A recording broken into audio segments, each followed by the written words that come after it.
says that we're live. 4 seconds in, says we're live. Here we are.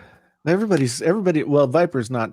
He's got his same look on, but I'm all like, green screened out here. We got somebody told me about this thing called branding, and then we have a mystery guest. The mystery guest down there, yeah. Ladies, would you like a date with Bachelor number 1? Oh boy. Hey, yo, Adrian. Did you guys know that there was a serial killer who won the dating game once? Are you serious? Wow, what a way to start the show. Hey, let's talk about murder. Yeah, I know there was this serial killer, and he went on the show, and and got picked. But then the girl met and talked with him backstage a little bit more, and I guess he creeped her out, so they didn't go on a date. But he killed like 40 people. Wow. Well, let's illuminate things here, and yeah, I love okay. That sounds bad. I don't love serial killers.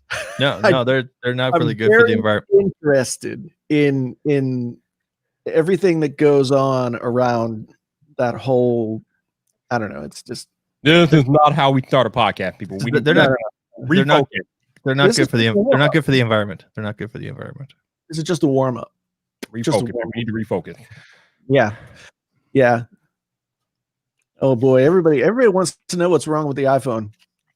Yeah, so we need to roll the intro music and get into it. Let's go. I know how to put the butts in the seats, don't I? Yes, science. Oh, wrong one. Hold on. All right.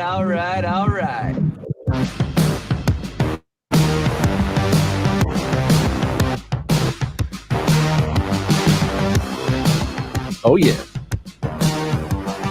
Good evening, ladies and gentlemen.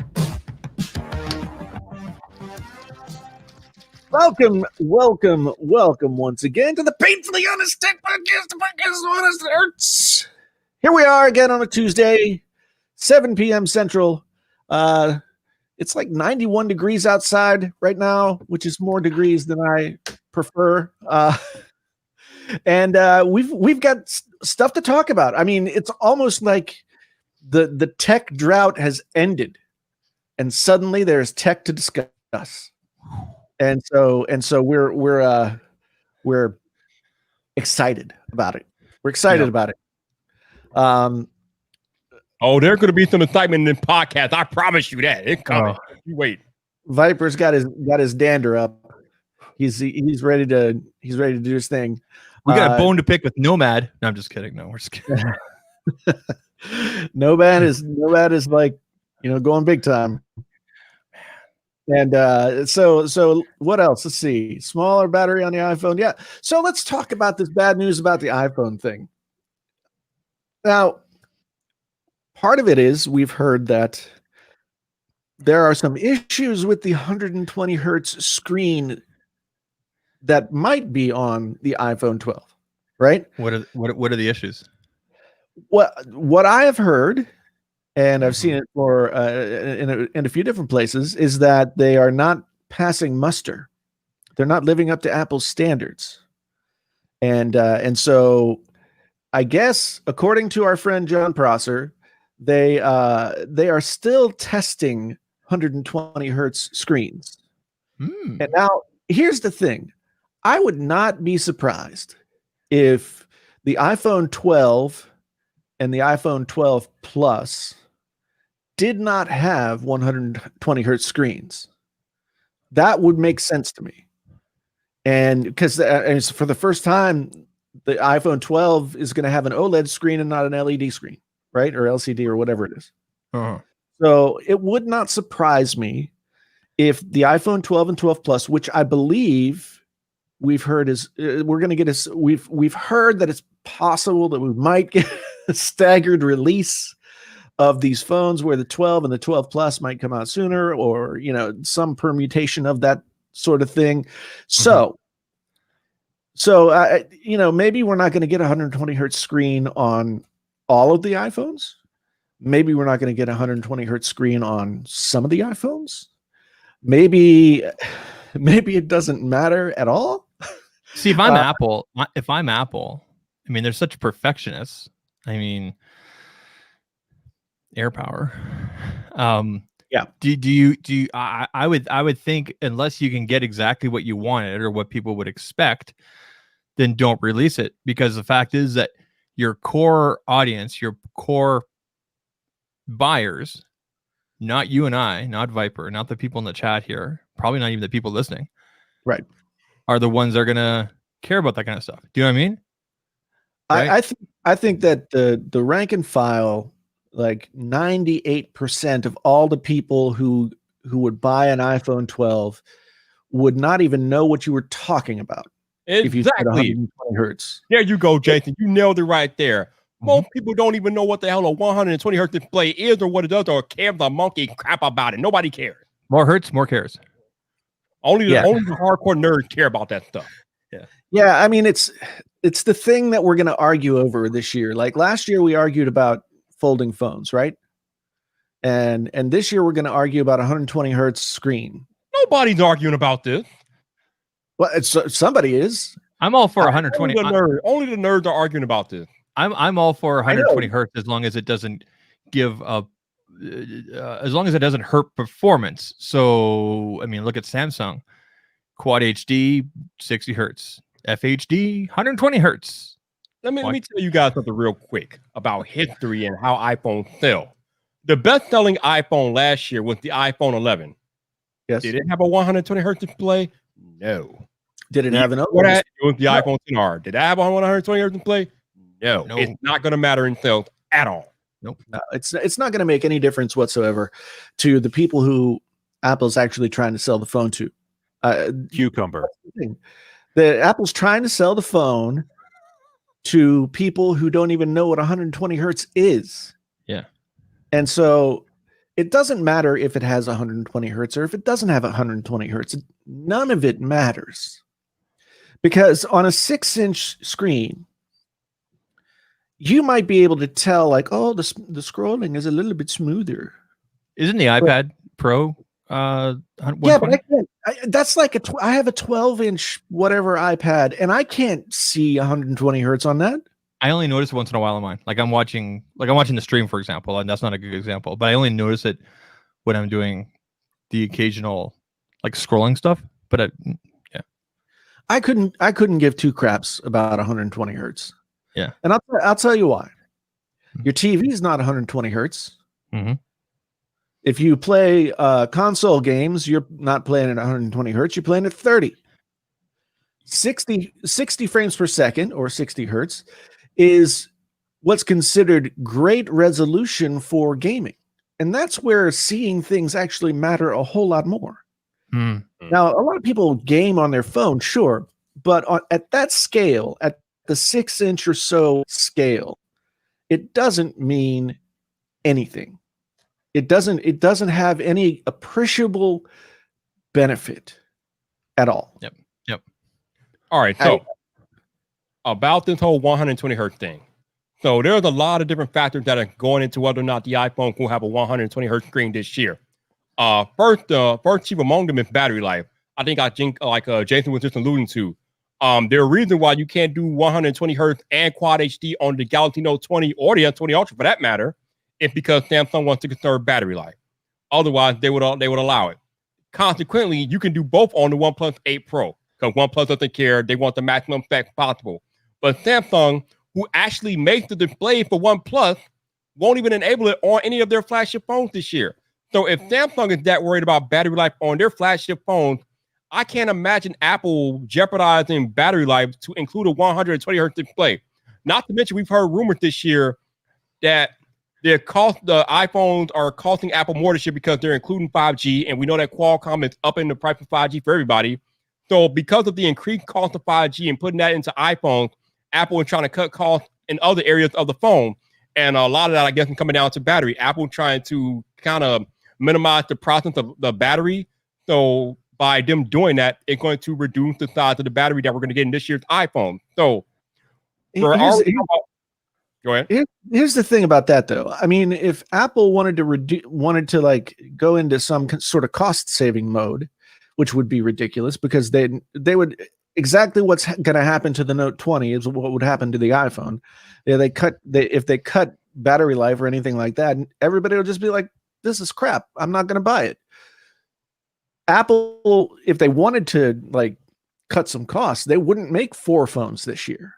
They'd make 3 like they did last year, right? Yeah. So, But we don't know. I mean, we don't know that for sure, though. we talked a little bit about this before the show. The only way that Apple is going to walk back on the gains that they got in battery life last year. I mean, and last year was like a huge deal. The battery life in the iPhones was huge last year. So the only way they're going to walk that back and sacrifice any of those gains, well, they're just not going to do it. So they're getting efficiencies. If they're making the battery smaller, they're getting efficiencies somewhere else, whether it's in the software or in the hardware or in the whatever. But they made the iPhones fatter to put in more battery. They're not doing the thing that everybody else is doing right now, or that Apple used to be doing as well. Mm-hmm. They're not going for super thin. They want the phones to be functional.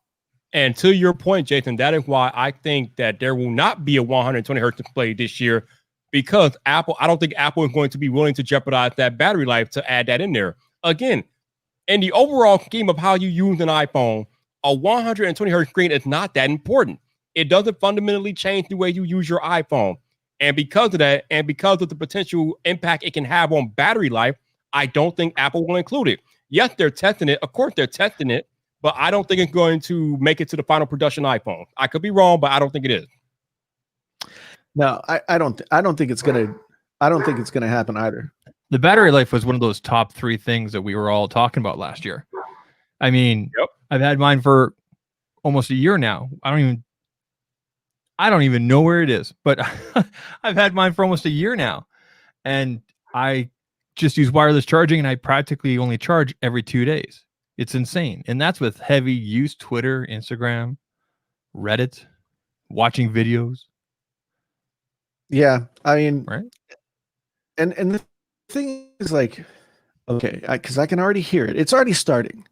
Whenever I start to talk about an Android phone, no matter what it is, people are like, "Oh, well, when the iPhone comes out and it's the same thing happens, you'll not complain about it." You're right. I'm not going to complain about it. I haven't said a single darn thing about 120 hertz on any Android phone anywhere this year. I don't care about 120 hertz, period, at all. And so yeah, it's. I don't know, man. I don't know why. Yeah, why? I mean, The only time I've had a high hertz refresh. What do you want? 120 hertz or whatever. What it was on the Razr 2 phone. I think it was a Razr 2 phone that had 90. Yes, it did. It had. And I saw 120, and the OnePlus 7 was 90. Yeah, so I had it on the only time I've experienced it on a daily basis with a device was with the Razr device, and whenever I had that on, I saw a significant drop in performance. Now, mind you, that phone's what, 2 or 3 years old now, right? Yeah, that was a 2017 phone, right? But when everybody's going on and on about how great the battery life is on the iPhone, on the Pro Max, and the salespeople are using that as a feature to get into these new iPhones when you're going to the stores and you go T-Mobile, AT&T, whatever. Do you want to jeopardize that? No. And now Apple doesn't want to. Every year when Apple goes on stage at the keynote, they always talk about, well, the iPhone 11 has 1 more hour of battery than the iPhone 10R or 10S. The iPhone 11 Pro has 2 more hours of battery than the iPhone 10S Max, et cetera, et cetera. They're not going to go on stage this year and be like, oh, yeah, the iPhone 12 Pro has 1 hour less battery than the iPhone 11. They're not doing that. No, That's not happening. And now this is our show. This is our show. Absolutely. So, again, I know John Prosser putting out these pictures on Twitter about them testing the refresh rate. Of course they are. Again, they've been testing this all year long. This is nothing new. We've known that Apple have been testing the 120 hertz display all year. But again, I don't think it's going to end up making it to the final iPhone that go into production just because of the impact or potential impact, I should say, on battery life. I don't see it. I mean, at the end of the day, Apple's products have always been about user experience, ease of use. Is like I said there when I originally chimed in, like, is your majority audience looking for this? No. Would it add to a better experience? Yes. Is it needed for a better experience? No. Nope. See, this is your opportunity, Zach, to do one of those man on the street things where you go with an iPhone or a phone that has, regular 60 hertz screen, and then you go with one that has 120 hertz screen, and you show people the same thing. We're asking them to play the same game, and then ask them to tell you what the difference was in their visual experience, and they'll all be like, I don't know, nothing. Yeah, exactly. Because it doesn't make that much of a difference. Yeah. We're not saying that 100. I think we're all in agreement here that we're not saying 120 hertz is bad. We're not saying boo technology and change everything. It just if they're not going to get it right, or if it's going to impact one of the main features that, like, what are the top 3 things that people consider when they're buying a phone? Price, battery. I mean, how many times have you been out and about? I can't even tell you how many times I go to a coffee shop, like the Starbucks by me, and people are always crowded around the plug-in station. Yeah, like it's right. That's because we got right. So, or you go to a university or any college, and they've got these areas where people are crowded around the plug-in. Go to an airport. Airport. When I was at the auto show earlier this year, there was a plug-in station, and like Zach said, there were people crowding around the plug-in station. Yep. Exactly, right? When I was using my battery, I had 2 portable batteries with me at CES. People were asking me, walking back, can I use your battery for 5 minutes? What? How much charge do you think you're getting in 5 minutes? Not much. But I mean, the point is like, price, battery, and then, camera, right? Because I mean, social media is all visual, right? There you go. Those are, and for me, as a tech guy, that's huge for me, right? So I think if you're Apple, you go, if we can't get this right, we just skip it and do it next year. Right. And the thing is, like, I think camera is probably number 3 on the list. However, I think for the majority of people, it's not camera as in like, does it have a super awesome camera with 1,000 megapixel, whatever, blah, blah. Sleaze mode. Yeah. It doesn't. People want a camera that's you're going to take it out of your pocket. You're going to open up the camera app. You're going to take a picture, and the picture's going to look good, and then you're going to send it onto your Facebook, right? Yeah. Pixel 4a win. Yeah. Okay. I mean, and the iPhone too has always been really great at that. And this, I'm using 2 Samsung phones right now, and I will tell you, I can't get a decent photo out of any of them. I can't, because I'm just like. Shot fired! Shot That's fired right. on the podcast! Woo! Oh my goodness! Woo! Finish him. What? It's right here. It's right there. I'm gonna be over here playing. So, the thing is, like, when I open up the camera app on a Samsung phone, and I point it at a thing that I want to take a picture of, like, go look at the pictures on my go look at the picture I just uploaded on Twitter. It looks like ass. It looks like ass, and it's because, like, I was even trying. I was like, oh, come on, focus. Do your thing, and it just wouldn't do it. It wouldn't do it. Cucumber. It wouldn't do it, and and it just really, really annoys the crap out of me. It's basically the same thing as like taking a picture in auto mode. If I'm taking a picture in auto mode and it doesn't look good, then the camera is worthless. Yeah. So Right? Marquez mentioned in his Note 20 Ultra review that the shutter on the Note 20 is slow. Now, this is something that I've noticed in most newer Samsung phones dating back the last 3 or 4 years. When you hit the shutter, it doesn't automatically take a picture with their Galaxy devices. Whatever reason, like it's like a half a second delay.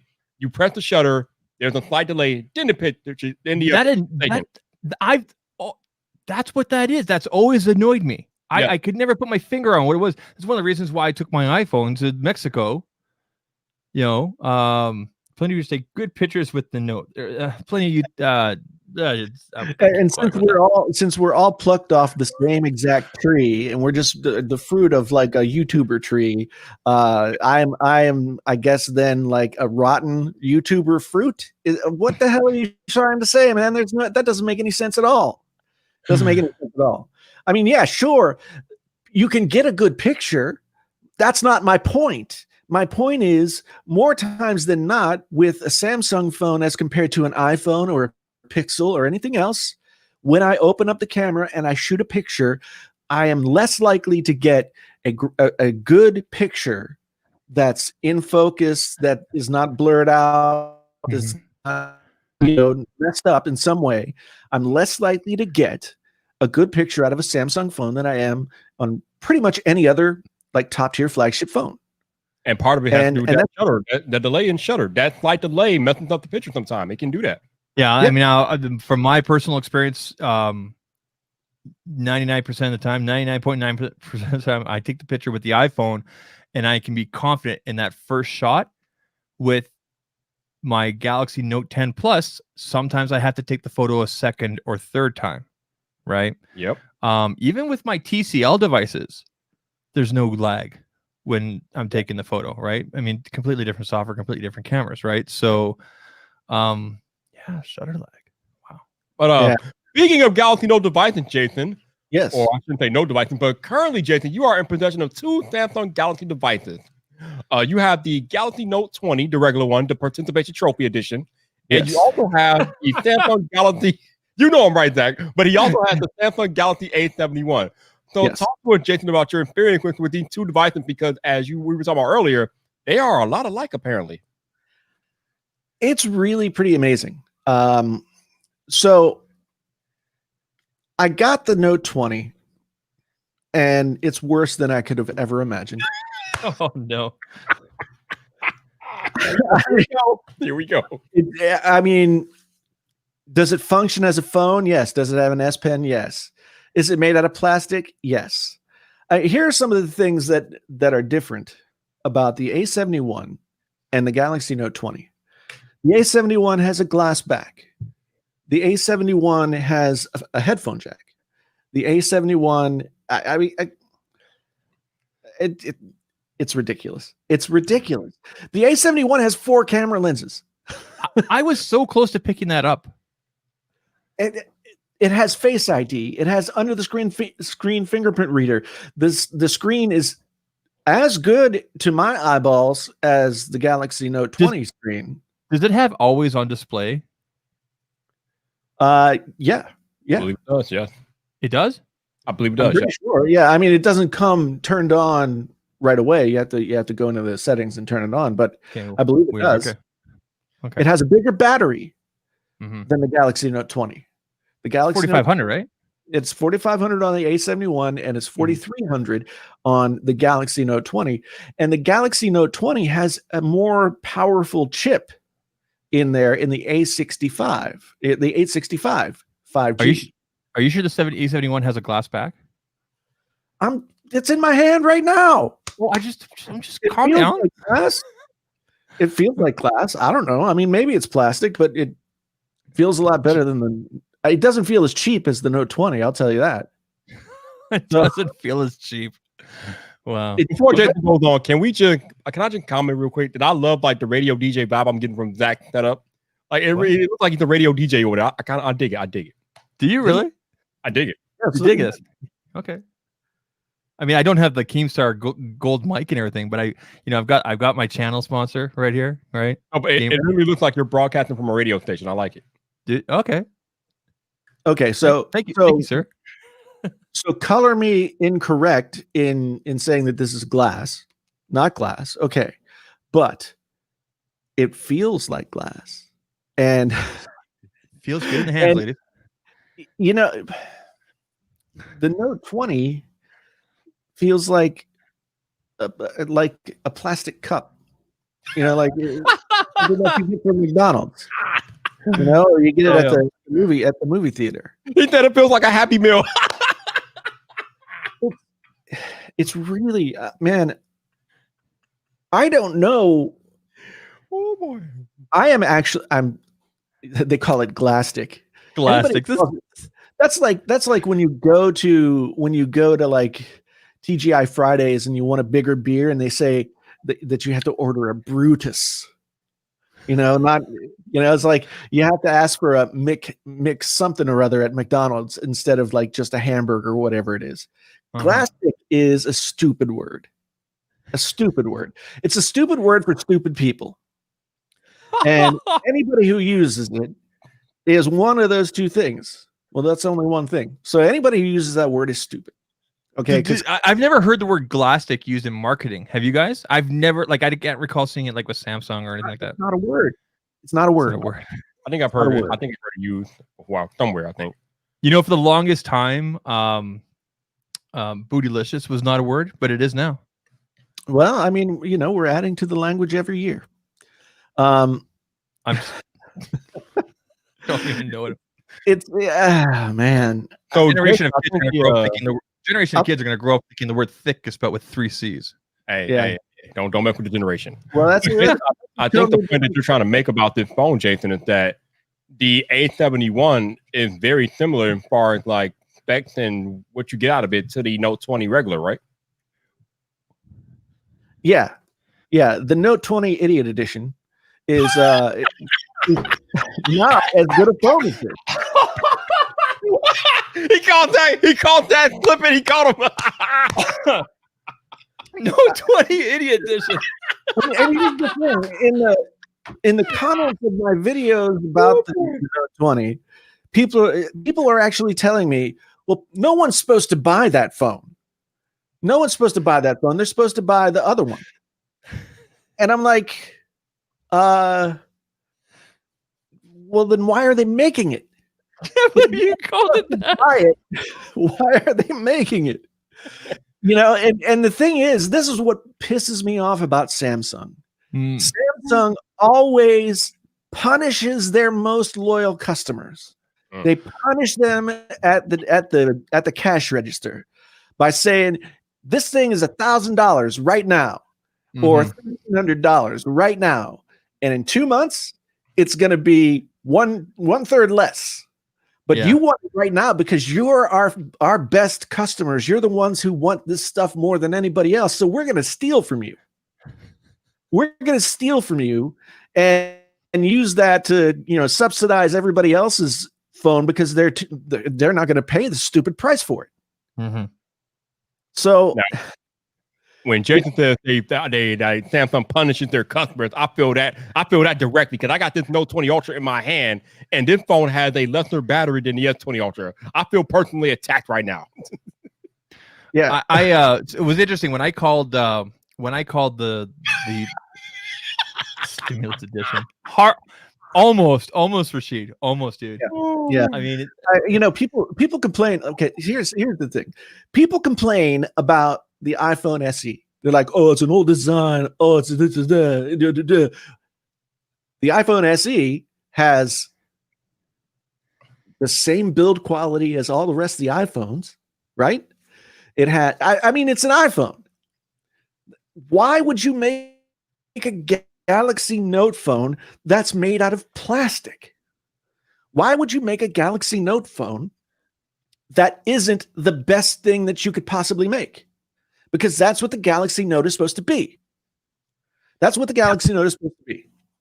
It's supposed to be Samsung's showcase flagship phone. Here is all the bells and whistles, everything that we could possibly do. It's right here in this phone. And so they're just trying to upsell because the freaking Note 9 was $1,000, and it was the only phone that I've ever purchased that I was satisfied spending that amount of money, or at least I could justify spending that amount of money on the Note 9. You got GameStee in the chat. GameStee is in there. He is. That guy, he's doing serious things over there. He is, man. Yeah. It's true. Yeah. But the thing is, like, they're just trying to upsell, right? They're trying to make that base model that nobody wants, just like a car dealer would. Like a car manufacturer is going to make like that base model with the crank down windows and stuff. Nobody's going to buy that. Everybody's going to buy like the next up package, right? To your point, Jason, I think you might be the only YouTuber with 100,000 plus subs with the Note 20. Like Samsung didn't even give those out as review units. They gave everyone the Note 20 Ultra as review. When the embargo went up, were there any? No. 20? No. There was a couple comparisons, but all the videos were titled for the Ultra. Yes. All of them. All of them. Right? There were some creators that did get both, some that did have hands-on side by side, but there was no dedicated only 20 videos, which is so telling. Right? It's either because Samsung wanted that way or because we're always looking for the best and greatest, apparently. Right? And in my opinion, 2020 is a great year to buy a 2019 phone. It's all like the current year is always the best year to buy last year's anything. Yeah. Because it's like the Note 10 Plus looks like an amazing phone right now. It is. And I did not like it. I did not like it when it came out. People are saying, "Oh, well, instead of the Note 20, you should just buy the Note 10 Lite." The Note 10 but Lite. Here's the thing, like, yeah, the Note 10 Lite. There's an S10 Lite and a Note 10 Lite. Now, the S10 Lite has been released in the United States and is available for all carriers in the United States. The Note 10 Lite is not available in the United States. You can get one in and you could use it on some networks, but not all. The thing is, this A71 that I've got here in my hand right now, it costs $600. Costs $600. And while it doesn't have DeX and it doesn't have an S Pen and it doesn't have those things, it is like 90% the phone of the Note 20. So why is the Note 20 $1,000? I mean, if you go by logic, I mean, if it's 90% of the phone, then the phone above it should be like, $100 to $200 more. I'm trying to. So over the weekend, I had to do some, like I didn't want to fall for the FOMO. Like I'd be lying right now if I said I didn't want the Ultra or even the 20, right? So I had to think back over the last year. What did I use my device for? My Note 10 Plus, okay? And then I went through a side-by-side spec thing. Actually, I did this on Sunday on my stream. And if you put the 20 and the Ultra side by side with the Note 10 Plus, it's not a marginal, it's not a huge jump. Now, I don't think it needs to be a huge jump. I think we're past the days of huge jumps in phones and everything, right? But, and especially with that Canadian exchange rate, ouch, right? Like, no, ouch. Yeah, it's Sea Lions, man. No, here's the thing. I think that anybody who buys the Note 20, who's among those regular phone buy-in people that we were talking about just a minute ago when we were talking about 120 hertz screens, I think anybody who buys it is going to have a perfectly fine experience with the phone. It's not a bad phone. It functions in all the ways that's necessary. My big beef with this phone and with Samsung in general is that they are just milking their customers like cattle. Where's the beef?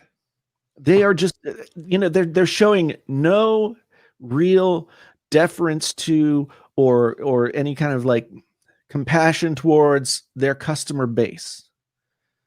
Like I said, they punish their most valuable customers. They punish every year by overcharging them for these phones. And then everybody tries to tell you, oh, I'm getting such a great deal because I'm trading in my other phone and they're giving me this much money. And I mean, it's not monopoly money. That's not monopoly money. That's actual money that you're not getting, right? Now, sometimes you could get a good deal. Like I traded my Note 9 for the Note 20. And my Note 9 I bought for $350. And the Note 20, I got $550 for it. So you can get a good deal. But people act like they're only buying these phones for $600. It's like, no, you're not. You're still spending that money. You're still spending that money, and you will keep spending that money because every year or every 2 years, however you do it, you are just going to be you're just going to be leasing. You're leasing. You know, you're turning in the lease to get the newest model. You're still spending the same money. Mm-hmm. You know, it's like, and the price is going to go up. If the Galaxy Note 20 is, you know, let's say the Note 20 Ultra, okay, it's $1,300, and you had a Note 9 and you just traded it in, right? Your Note 9, when you were making payments on it, was probably like 40-ish bucks, right? Note 20 Ultra is like close to $60 per month out of your bill. So you're paying actual money. Yes, you are. You're paying actual money. The phone that you're trading in has a value and all of this other stuff. So it's not, you're not magically getting a new Samsung phone for $600. You're paying through the nose month after month after month after month, and you're thanking them for the privilege. They wouldn't be doing it if they weren't making money hand over fist. I mean, they could at least spit before. Yeah. Samsung is doing their thing. I mean, like Jason said, when you're trading in these phones, you're not really saving. You had to pay money for that phone that you're trading in, and they're not giving you the value back that you paid for when you traded in. You only get half if you're lucky. So they're not really doing you any favors. And like Jason said, they do this every year. Like you're talking about how much you save trading the phone in, but you had to pay for that phone before you were able to trade it in, right? So you're not really saving anything per se. So for me in my area, the trade-in value at the carrier, at the dealer, was better than what I could sell it for privately. That might be different in other people's areas. Some people don't want that hassle. They just want to go, and here you go. And I'm one of those people. I don't like trying to sell stuff privately. I just rather to take it to the carrier or take it to Best Buy, trade it in, or GameStop and get the money or whatever, and then do it that way. But yeah, you're right. But to me, like, I can't, like, so Sea Lions Man paid $335 for his Note 9, just like I paid $350 for my Note 9, and then traded it in for $550. So yes, you have $200 there, $215 that you wouldn't have had otherwise because you gamed the system. Yeah, and not many people are doing that. And most people are just like, okay, man, here's my phone from last year. Yeah, most people aren't gaming the system. So if you can do that, that's cool. But most people aren't doing that. But this is actually a very excellent segue into a Viper rant. Oh, okay. If you're gonna do a Viper rant, then I'm going to. I need to fix something. I'm going to turn my cam off. I'm still listening. Go. All right. So we've been talking about the Galaxy Note phones and everything like that, which is cool. But I have been on record multiple times this year already telling you all that the 2020 phone of the year right now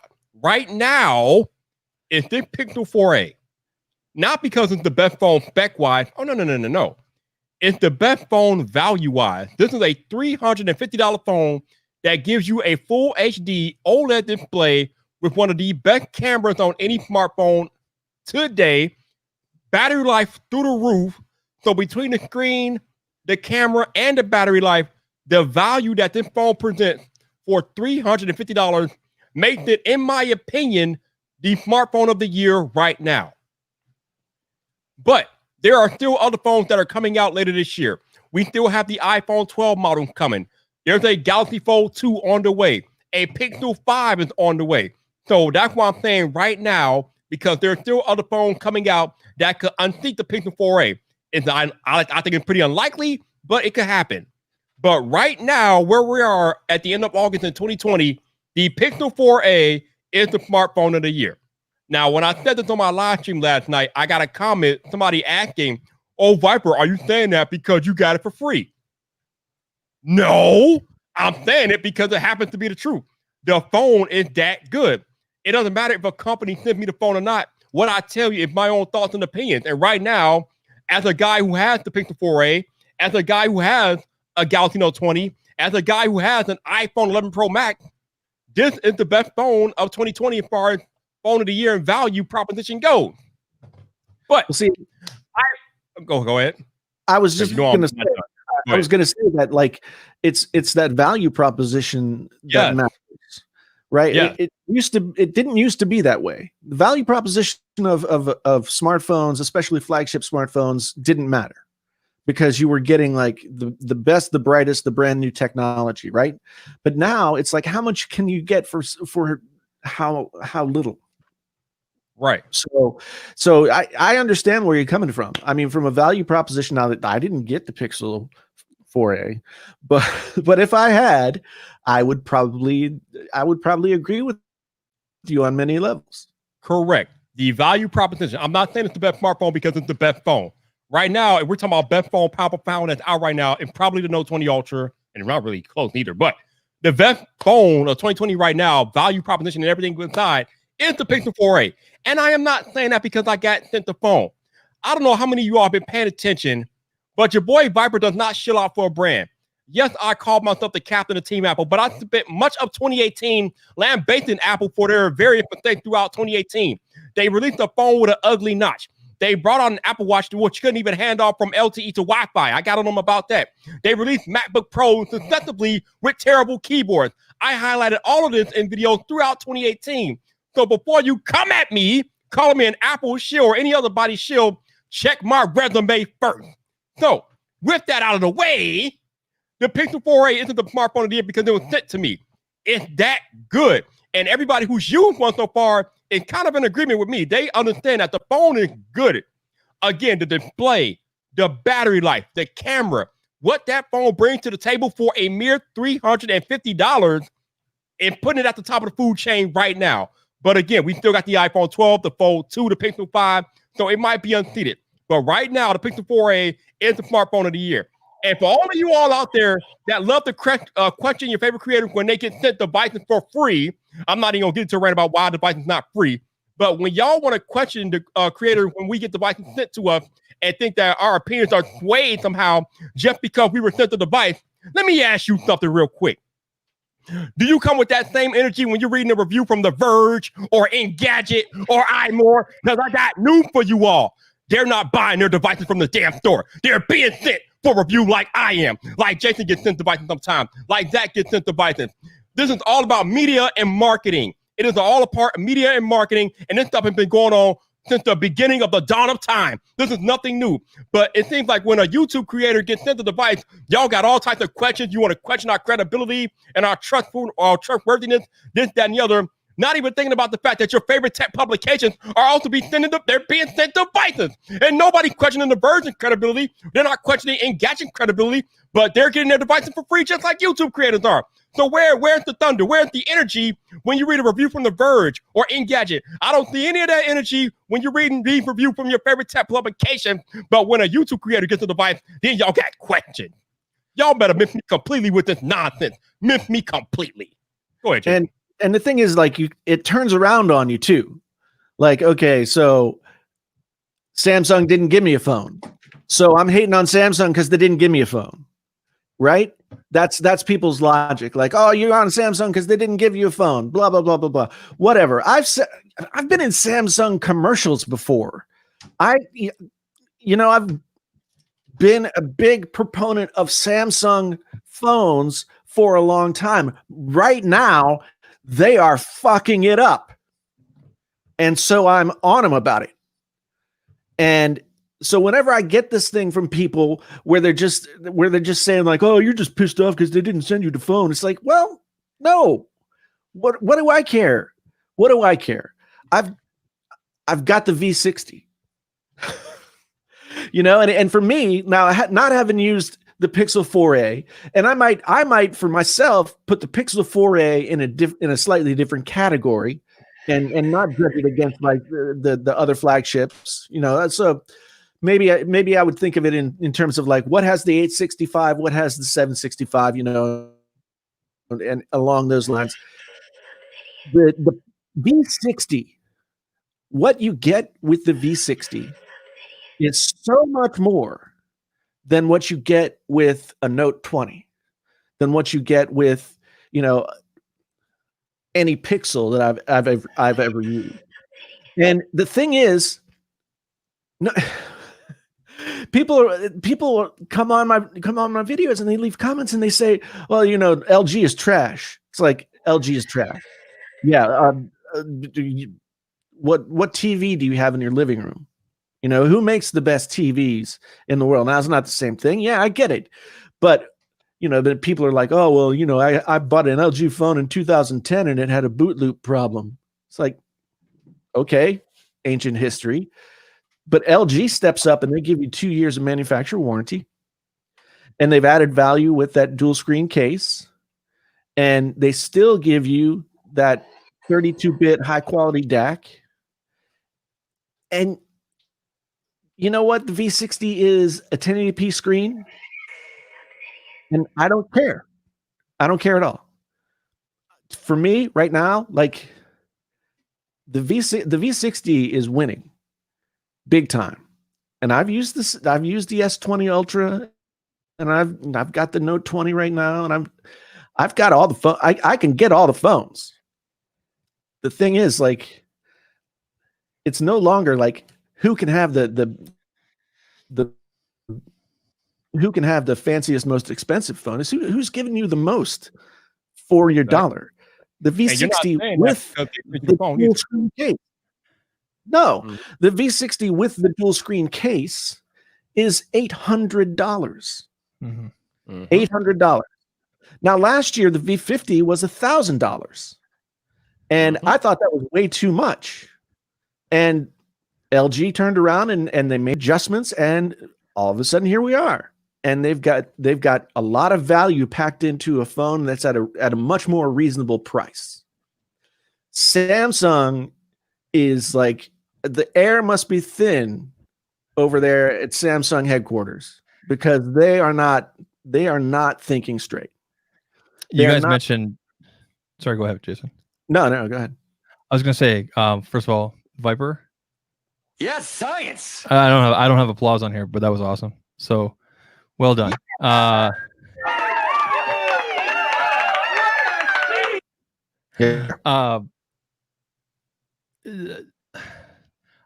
mentioned this on one of my streams. I think I mentioned it on Twitter and stuff like that. I think we're to a point now with devices, whether they're top tier devices like tier 1, flagship devices, tier 2, tier 3, where people need to look at, like, what are the most important features to you.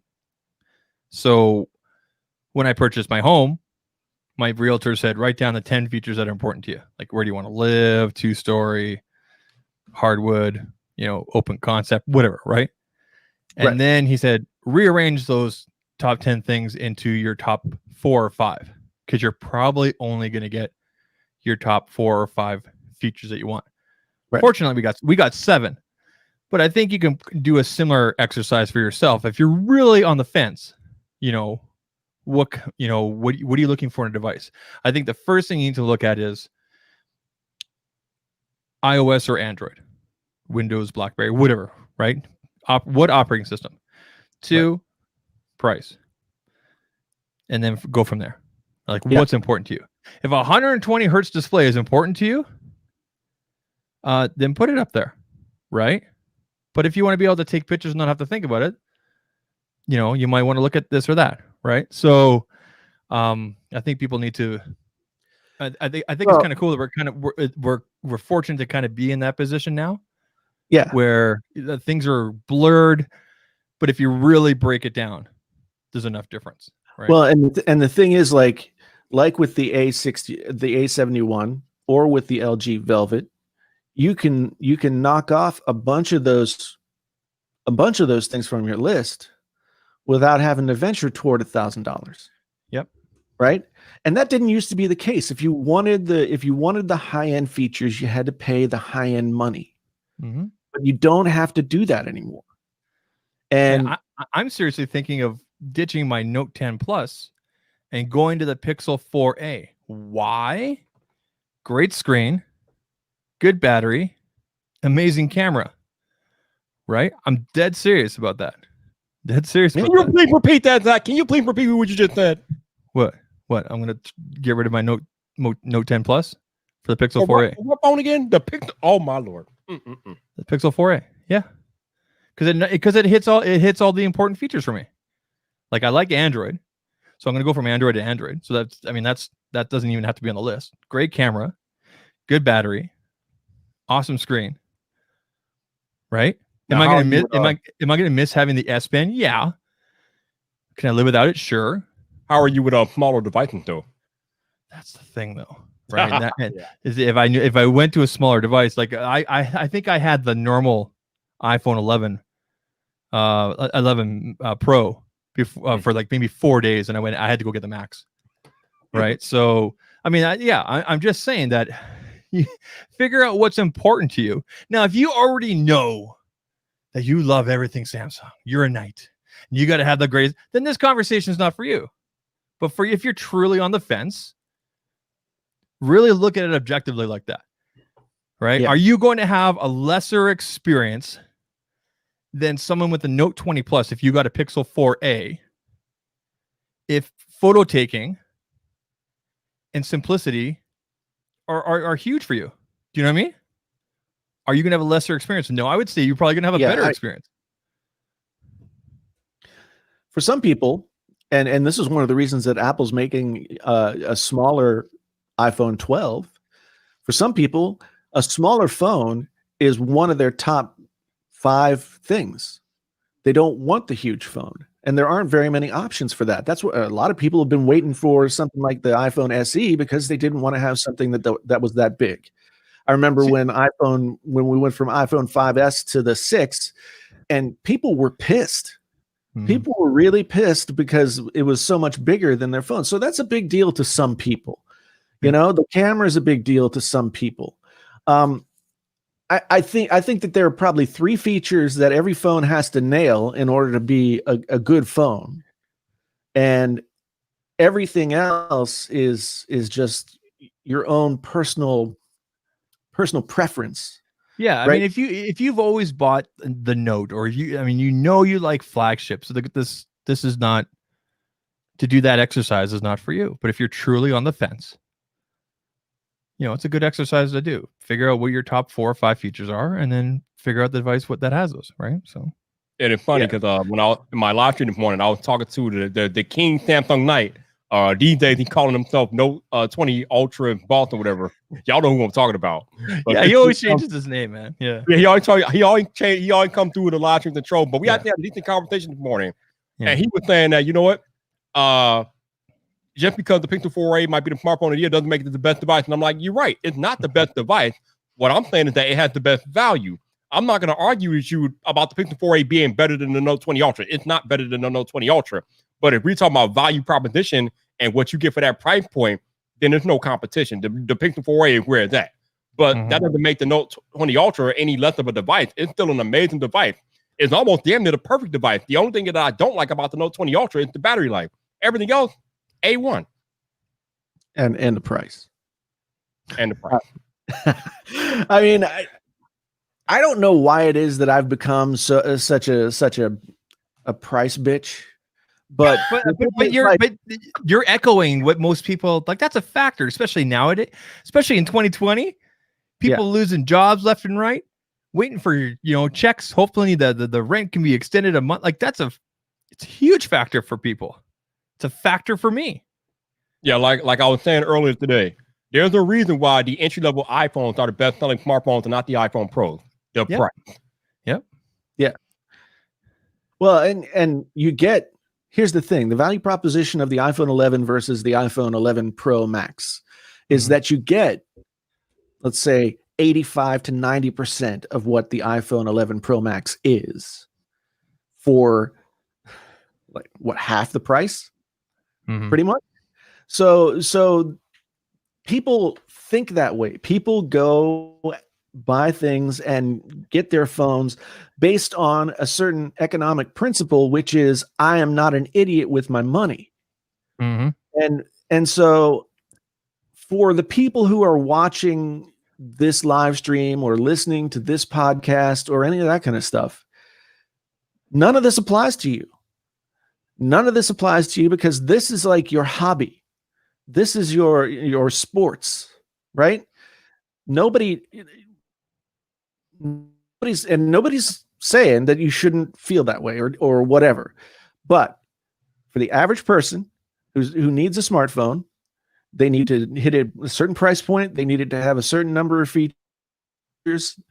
I mean, we're well beyond the point of even like $250 phones. $250 phones are giving people everything that they need these days. Yep. So I was perfectly happy for a week. Sorry, I was perfectly. We got a new member. Thank you, Jonah. Oh. Super chats are open too. And I opened up. I opened Cucumber. some sort of new Cucumber. thing. Applause. There's. Cucumber. I guess you can give YouTube applause now. I don't know what that is, but they said I could activate it. Hey, YouTube applause. Jason, if you want to have, I know a guy I can hook you up with. Man, I don't want to have. What do you want me to cover this up? I'm just saying, if you want, if you ever think about it, I got you. Yeah, I appreciate it. $1,300 for a phone. Let's see. Bama Fan says $1,300 for a phone. It better have the biggest and baddest everything and be perfect. I don't disagree. The Note 20 Ultra. I mean, I don't think any phone is worth $1,000, but if you're gonna pay that much for a phone, then the Note 20 Ultra is probably the one you want to pay that much for because it's legit. Okay, here's my deal. If the LG V60 has a 5,000 milliamp hour battery, and I can routinely get through nearly 2 days with that phone, then why would I want to pay $500 more for a Note 20 Ultra that has less battery? It's 4,500 milliamp hours. Why would I want to pay more for less? I mean, that's where your personal preference comes in. That's where you're a Levi's guy and not a Wrangler guy. Yeah, or then we start talking about Samsung One UI, S Pen, all that jazz. Yep. You know what? Denim is denim. It all comes from the same place. Where does denim come from? Yeah, I don't know. You got it, Preston. Another membership. Thank you very much. Thank you very much. And we have a $10 super chat from Gabriel. Thank you very much. Much appreciated. We are all so excited. I've been waiting to drop this. Come on, man, do it.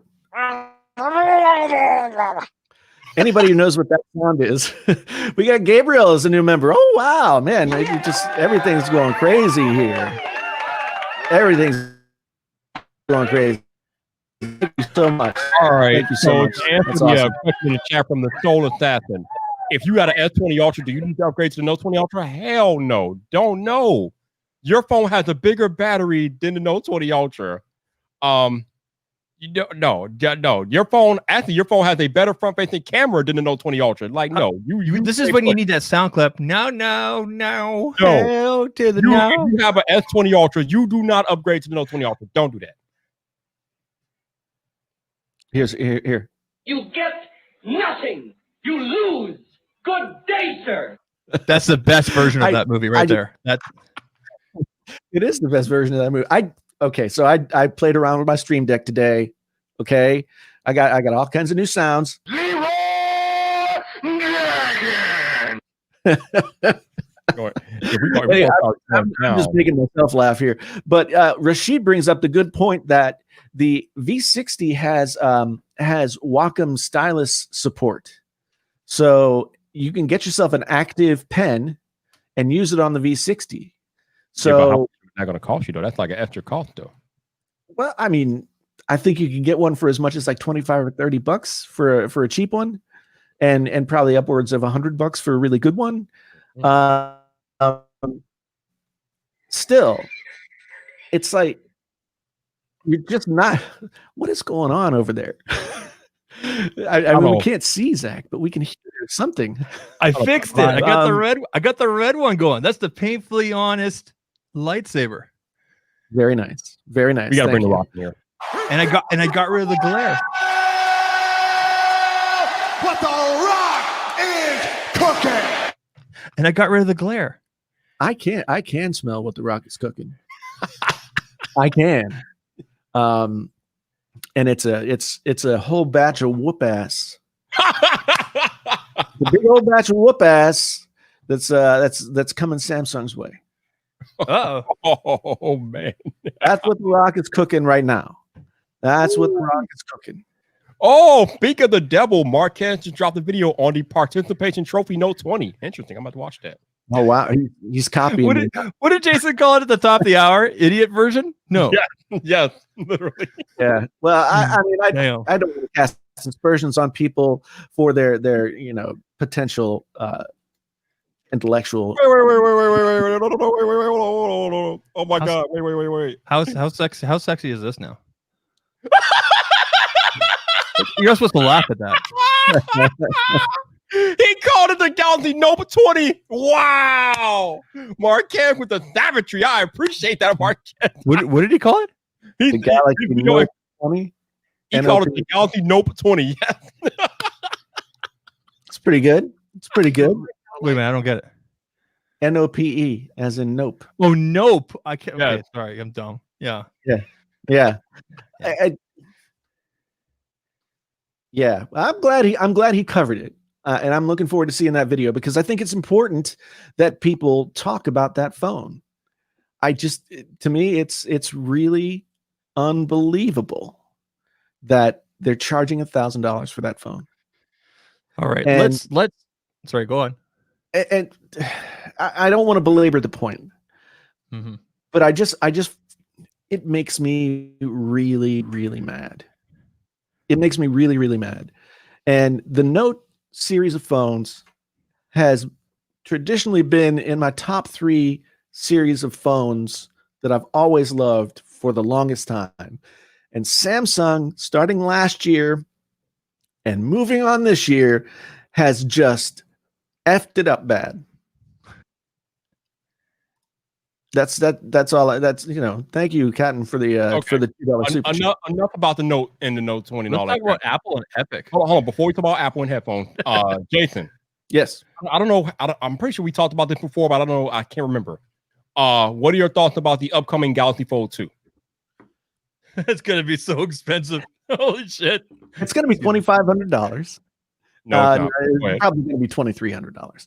I mean, it looks pretty badass. If you saw, I mean, is it going to be like a nice phone? Yeah. Okay. Fine. But the thing is, like, at the end of the day, it's not a phone that the majority of people should give 2 shits about. The majority of people should just be like, oh, look, they made that. And then go on about their lives and just pretend it doesn't exist. Because it's a showcase. It's what the Note used to be. It's a showcase phone. Look at what we can do, right?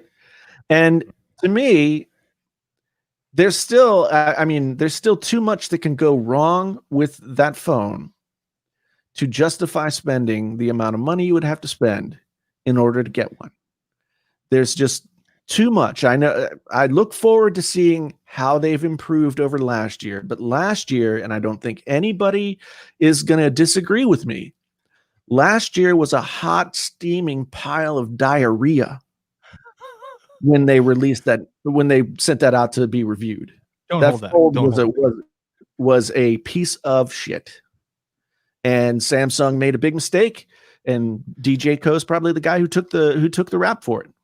I'm looking forward to seeing who's the first YouTuber to peel off the screen this year.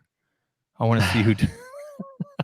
Yeah, if you've seen the video from Dez at T-Mobile, there's no notch anymore. Or doesn't. I don't think there's any notch anymore when you fold it open.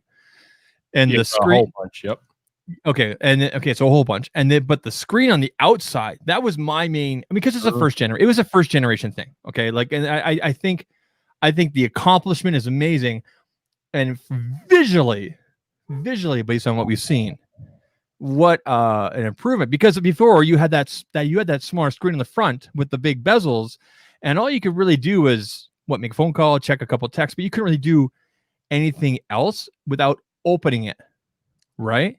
Yeah. And now it looks like it's going to be more one-handed friendly, if you will. I guess I don't know if that's a word or not, but yeah. Well, yeah, and I think that's good, and I think it's getting better overall, et cetera, et cetera. But I think my wife just came home because I hear my dog barking.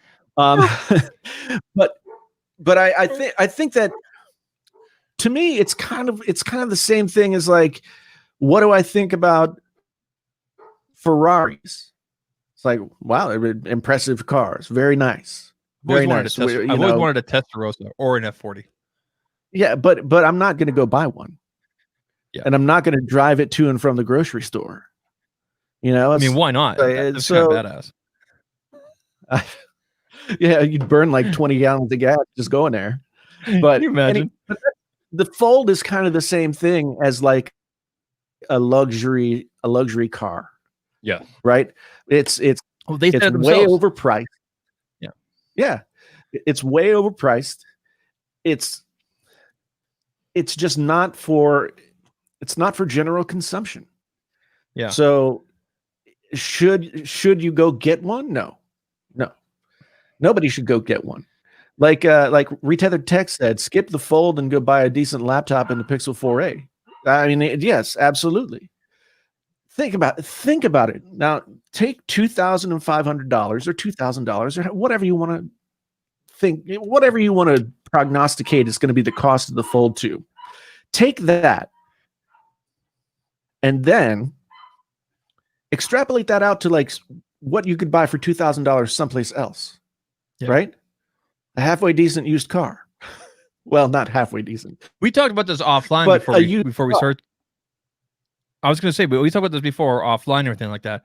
Look, we're not against, the folding technology or anything, but if anybody's going to make a folding device that's going to appeal to the masses, not just tech nerds, but everybody, it's going to be Steve Jobs. Or the people, the Apple, right? And there's job there. Yeah, Steve Jobs will come back from the dead, and Tim Cook and his band of apples. Yeah. So here's the thing, and the reason why that's the case. I got my notifications making all kinds of noises. Sorry about that. The reason why that's probably the case is that Apple has always been very risk averse when it comes to bringing new technologies in. We've already talked about the 120 hertz screen and the potential that it won't be there and why, right? But they also are very, very good at making consumer-friendly devices that people can enjoy using and they're easy to use. That's what Apple has always been great at. They have always put a premium on that, that sort of ease of use. As Steve Jobs, when he created Apple, he wanted the computers to be, he wanted a computer to be like a toaster. Everybody's got one. It's an appliance in your home. And now that's the case. And then it's happened with smartphones. And the reason people gravitate toward Apple is because they are better at user-friendly than any other tech company. I feel confident in saying that. I'm not saying they're better. I'm not. Again, it's the value proposition. Is ease of use valuable to you? Great. Then the iPhone and the MacBook and all that kind of stuff is probably for you. If being able to fool around and dig down in there and make your phone screen look like a college dorm room is what you're into, then get an Android phone. Yeah. But I think you're right. Samsung is going to make all of the ugly ducklings, right? It's going to squeeze out 2 or 3 of these folding phones and sort of pave the way. While we all know Apple's been making, prototypes and talking about and all these different kinds of things about a folding phone for as long as anybody else. Mm-hmm. But they're not going to put it out until it actually works the way it should. And people always give Apple slack because they take what everybody else figured out and then they just make it. It's like, no, they make it better. Mm-hmm. That's what they have traditionally done. This is not me with my opinion. This is a fact. Apple has actively done that year after year after year. So Do you like it? That's if the answer is no, fine. If the answer is yes, great. But there's no denying the fact that Apple has been very good at making those user-friendly devices, and they don't have the growing pains of the Galaxy Fold. Definitely. Okay. Sometime before the end of the podcast, I don't want to interject now because I've been talking too much tonight, but sometime before the end of the podcast, Jason, we need to have like a direct one-to-one between me and you about the Galaxy Buds Live. Okay. Yeah. Okay. All right. So, I mean, I don't have much more to say about that except for the fact that if the Apple makes the folding phone, it's going to be because the folding phone is a better version, a better use case. It's more functional than what they're already making. That's when Apple's going to make a folding phone. Yep. Right? When it actually is demonstratively better than what they're already doing. And the whole thing that John Prosper was talking about with the two display with the fabric hinge, I don't think that's it. That ain't it. No, I mean, yeah, Apple might take some risks here and there. They might put out the iPod socks. They might, do some crazy things now and again. They might make the misstep of like the gold-plated Apple Watch or whatever that was. But when it comes to the big moves, they generally don't mess up. I mean, the Cylinder Mac Pro, that was a mistake. There are examples, but I'm reading stuff right now about an Apple Watch SE. I've come across a few articles on this yet. Yeah, I don't know if I can believe that. I still have not heard anything about this. Yeah, the first time I heard about it was from you a few days ago. Yeah, and I watch right now is the Apple Watch. What is it, the 4 that you can, or the 3 that you can get for $200 or something? Yep. The 3. Well, that's the thing. Apparently, this new Apple Watch SE is supposed to replace that, but the publications where I've come across it are really, like, who are you? Yeah, and they're quoting these nothing. I sorry, I can't describe them as anything else, but nothing sources we see on Twitter pop out of nowhere, and all of a sudden they're a source. Do you know what I mean? Apparently, John Prosser talked about this. I haven't seen John Prosser talk about this, but okay, that's interesting. Okay, so we'll check that out after. Do you guys want to talk about? Well, I just want to follow up here. Okay.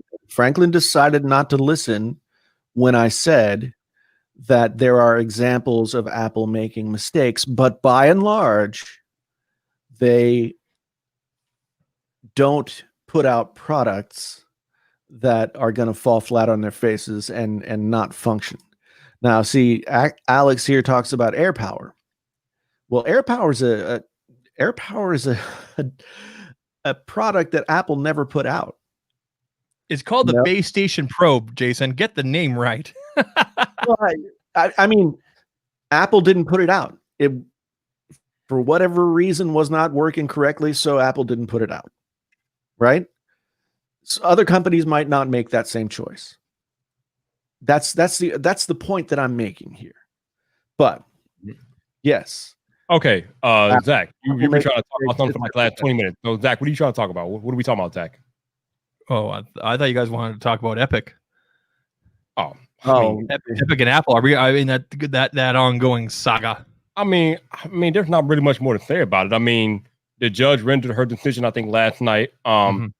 So she is not allowing Fortnite back into the App Store, but she will not let Apple ban Epic from the developer platform. So Epic is still allowed to develop for iOS and macOS, but Apple does not have to put Fortnite back into the App Store, which for me, that's a win for Apple.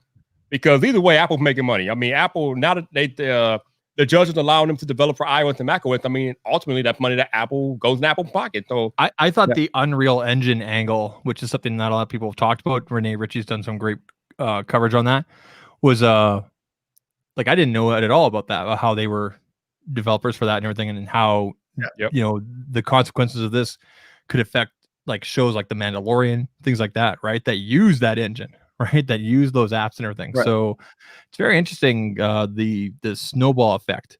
And you got to wonder if Epic's getting heat now, right, from those developers that depend It on this should stuff. be. Oh yeah. Yeah, I mean, to me, it feels like they were playing fast and loose. Like they had more clout than they thought they did. Yep. And Apple called their bluff, and here we are. Apple deboed them, literally punked them. Yeah. I mean, so I think at the end of the day, it goes to show that you might not like the way an Apple does business or something like that. You might not like the business model of the App Store. You might think that 30% is egregious in terms of the percentage that you're taking out of people's money, right? But that's unfortunately the cost of doing business. If I want a business manager, I have to pay that business manager, 20%. 15%, whatever, and if I want a bad one, I'll pay less. And the other thing that is almost a direct comparison that we don't really talk about much is that anybody that uploads the video to YouTube and agrees to YouTube monetization program, YouTube takes 45% of the ad revenue and we get 55%. We agree to that when we sign that contract that states that YouTube is allowed to take for 40% or 45%. So if we don't like that, then the only choice we have is to get off the platform and go somewhere else. We don't have another choice. It is what it is. I'm okay with it. Look at the reach. I mean, exactly right. There you go. That's the thing. Like, you can take your ball and go play someplace else. Yep. But you're going to be playing alone. Yeah. And the same thing goes for being on the App Store with Apple. Exactly. I mean, if you want to reach a large chunk of users, then you need to be there. Boom. And that's just the way it is. And it's not like it's not like Epic didn't know that going in. What Jason's saying right now, and Faulty Carter would say, it's a major go. It is false. It is. Thank you. Cucumber. And that's the thing. Like Chuck is chilling right here. Says, if you don't like it, go somewhere else, and that's fair. You can go ahead and do that. So it's a billion pockets. That rule, Alan Mobley, that applies to any creator that is in YouTube monetization program. Oh, you know what's interesting? I was able to download and install Fortnite on my Note 10 Plus 2 days ago. From the Google Play Store? No, it went into the Samsung thing that's built in. Oh, well, there you go. That's not the Play Store, though. Right? But I thought it was also disabled on that end. No. And as usual, I had my butt kicked. So, well, yeah, any creator, no matter if it's Marquez, Justine, Jason, Zach, Viper, anybody who's in YouTube monetization program, they take 45% of the revenue.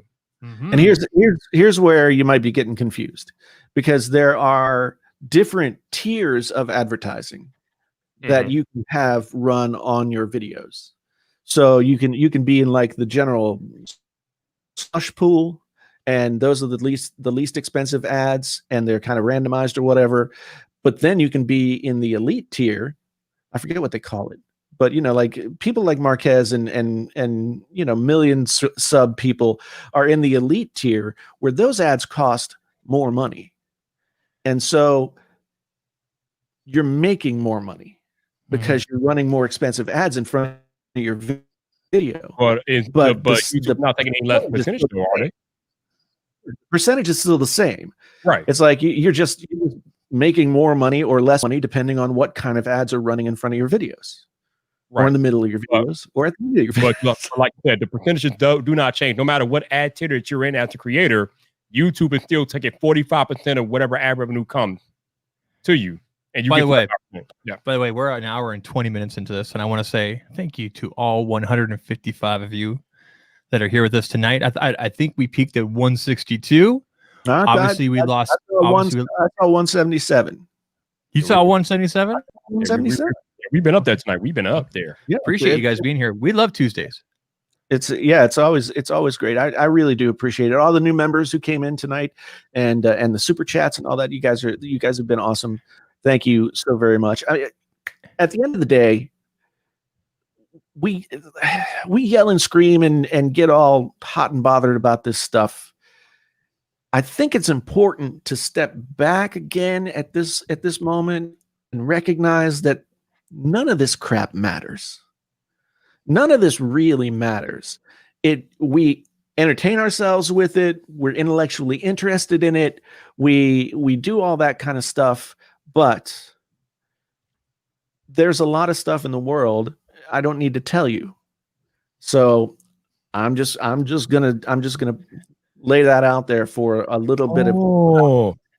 Okay, Alan Mobley, you're right. Now that is Apple problem right there, Alan Mobley. You're absolutely right. That is the main problem that Apple is going to have. They are not applying their rule unilaterally across the whole development platform. Like you said, they're giving Amazon favors, which is not a good look, and other developers are looking at Apple like, "Yo, how come we can't get that favor?" So yeah, that's a problem. Yeah, I remember that's that part, a problem. Yeah. So yeah, it's a good point, but I mean, it's one of those things too where it's like Amazon is like Apple. It's like if you want to be doing business, Amazon's a place you got to be. So yeah, I mean, it should be applied universally. However, there's always going to be some kind of exceptions, and I'm not making excuses for Apple, but this goes across the board. You know, the more clout you have, the more play you get, and that's just the way it gets. That's just the way it goes.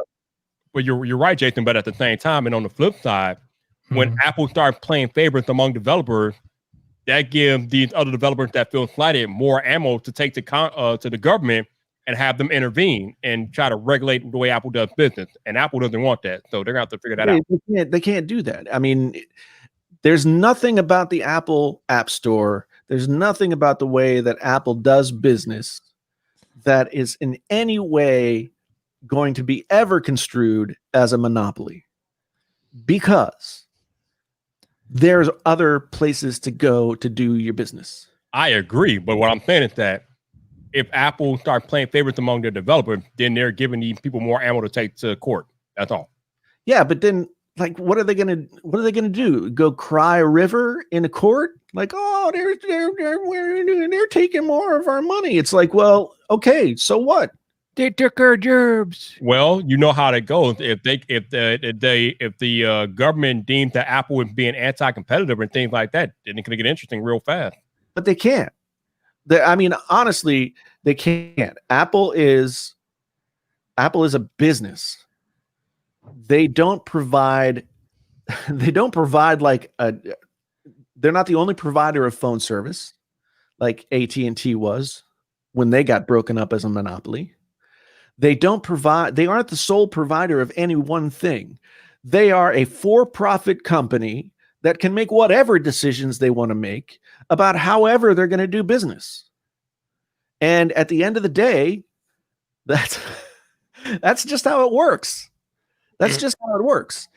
I mean, you can't go to court and say Apple's not playing fair.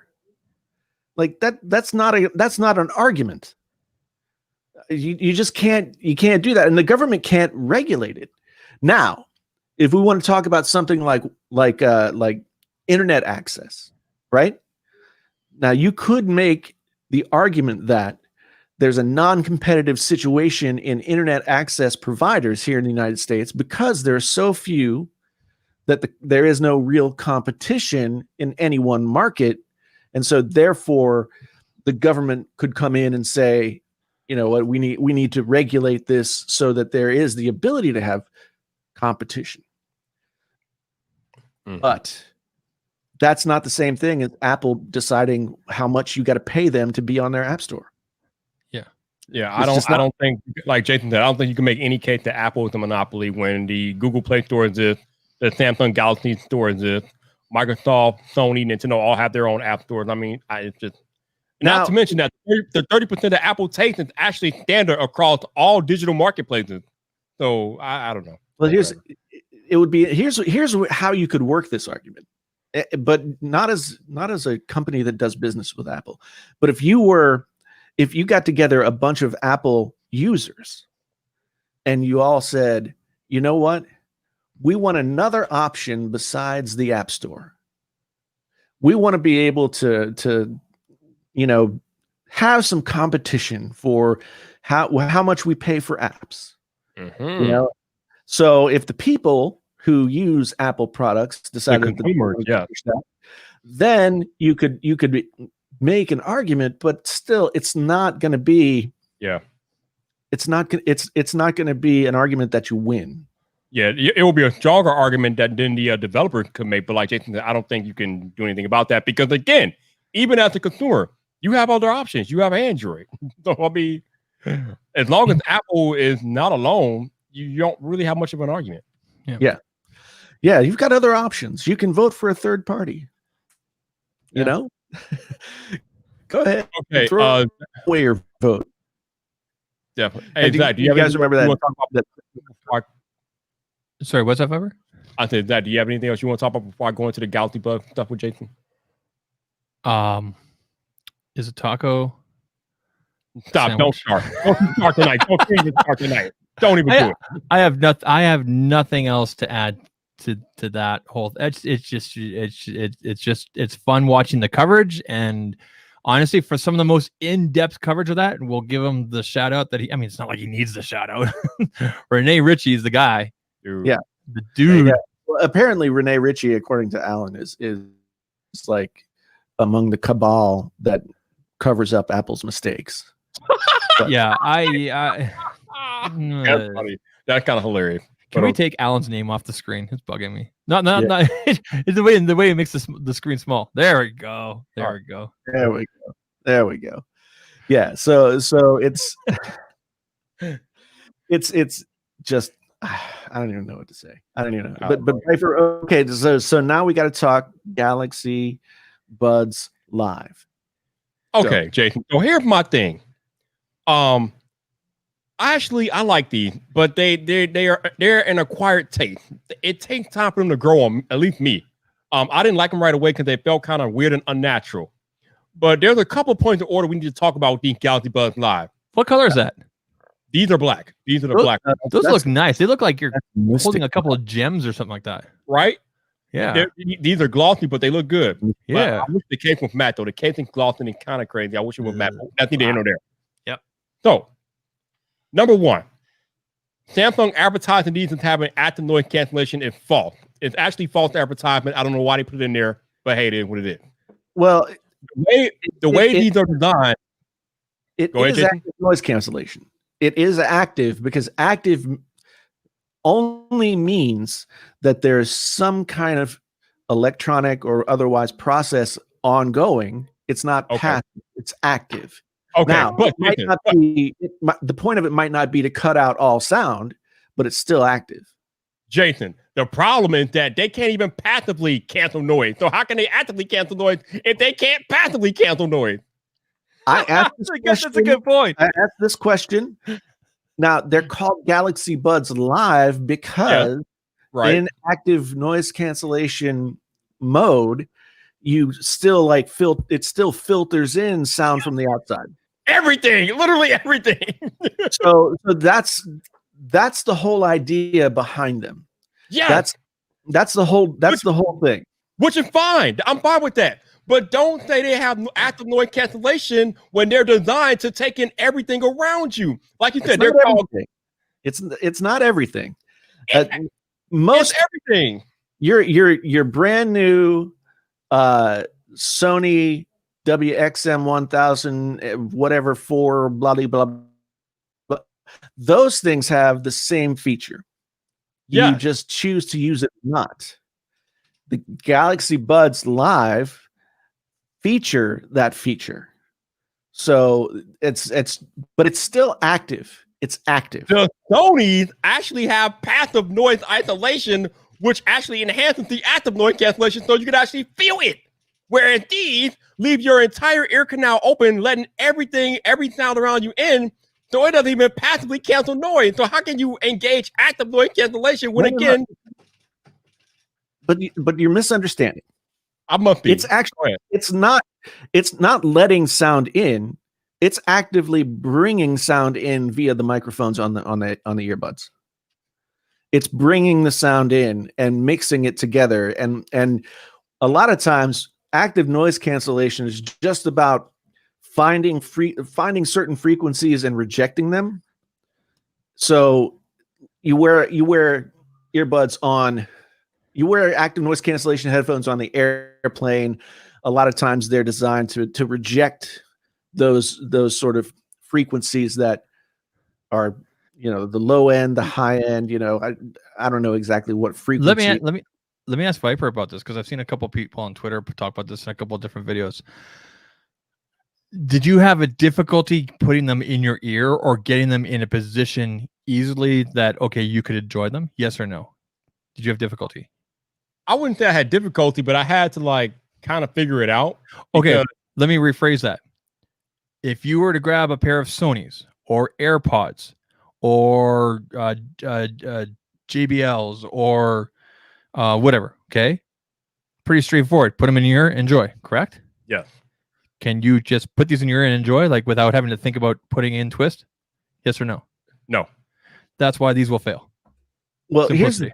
here's the thing. They're almost every headphone has a certain amount of play to it, that like, if some of them are easier to get right than others. Now, these buds, you got to put them in, and then you got to twist them so that they get down, like that little speaker gets right down onto your ear canal. And but do they make this obvious, or do you have to like go through and read it? Like, do you know what I mean by obvious is, can you take them out of the box, throw them in your ear, or do you need to go through a little thing, or do you have to go look up a video? Do you know what I mean? I mean, it's pretty simplistic. I went back and looked at the manual to make sure I was doing it right, but it's pretty simplistic. But that's the thing, Jason. They don't actually go in your ear canal. They just rest inside of your ear. No, the speaker goes right above your ear canal. Oh, what? No, I'm gonna be running around it. It goes nowhere near my ear canal. No, I mean, the ear canal is like goes the down ear this way. canal is the actual hole that goes into your eardrum, right? Are we talking about the same I thing? know, and there's the speaker for the headphones is pointing into that canal. It just seems like to me from Kind of, but not quite.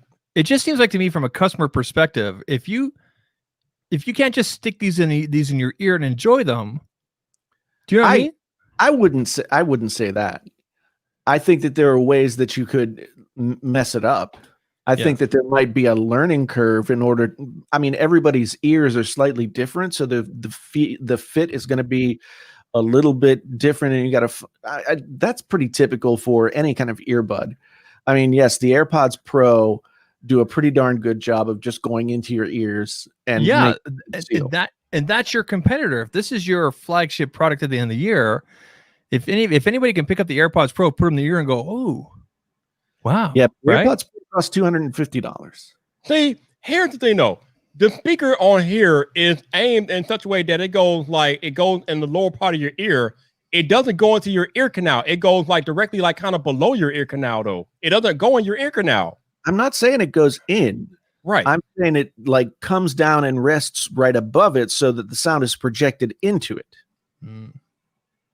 That's how it's okay. So let's take that then. Even if that's the case, your ear canal is still open to everything. It's not like if you put a pair of AirPod Pro in your ear, it's going directly into your canal, so you get that noise isolation. When you put these in your ear, you don't get that. There's no noise isolation. If you're not getting a seal down at the bottom, then you're doing it wrong. But the ear canal is not at the bottom. It's in the middle of the ear, though. No, like the buds are made to go in like below the top, the fold. Oh, so you're saying that the buds are made to seal off your ear entirely? Is that what you're saying? They're made to fit snugly in there. Like this is something that happens with a lot of earbuds. People complain like, "Oh man, I got such and such earbuds. They're supposed to have such awesome bass, and they don't." Well, that's because you don't have the right seal. So like Dwayne said in the chat, there is no seal. So literally, when you put these in your ear, they seal off nothing. So I get a seal. They're not designed to seal anything off anything. Okay, actually, no, let me take that back.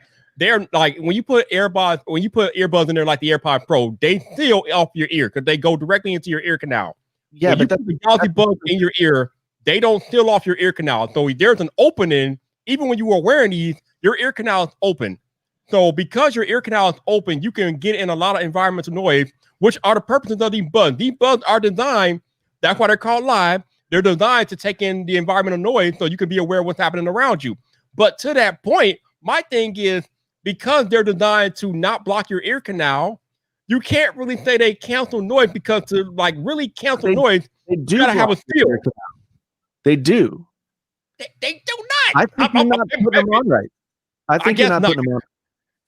I really you're not wish I had. putting them on I really wish I had like a seal, or you know, a sound effect right now, because you guys have said that word so many times. It's crazy. Well, Cucumber.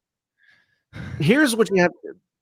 It took me a few times to get this working, right? So you have to put them in, and they've got that little rubber sort of stopper thing on the backside.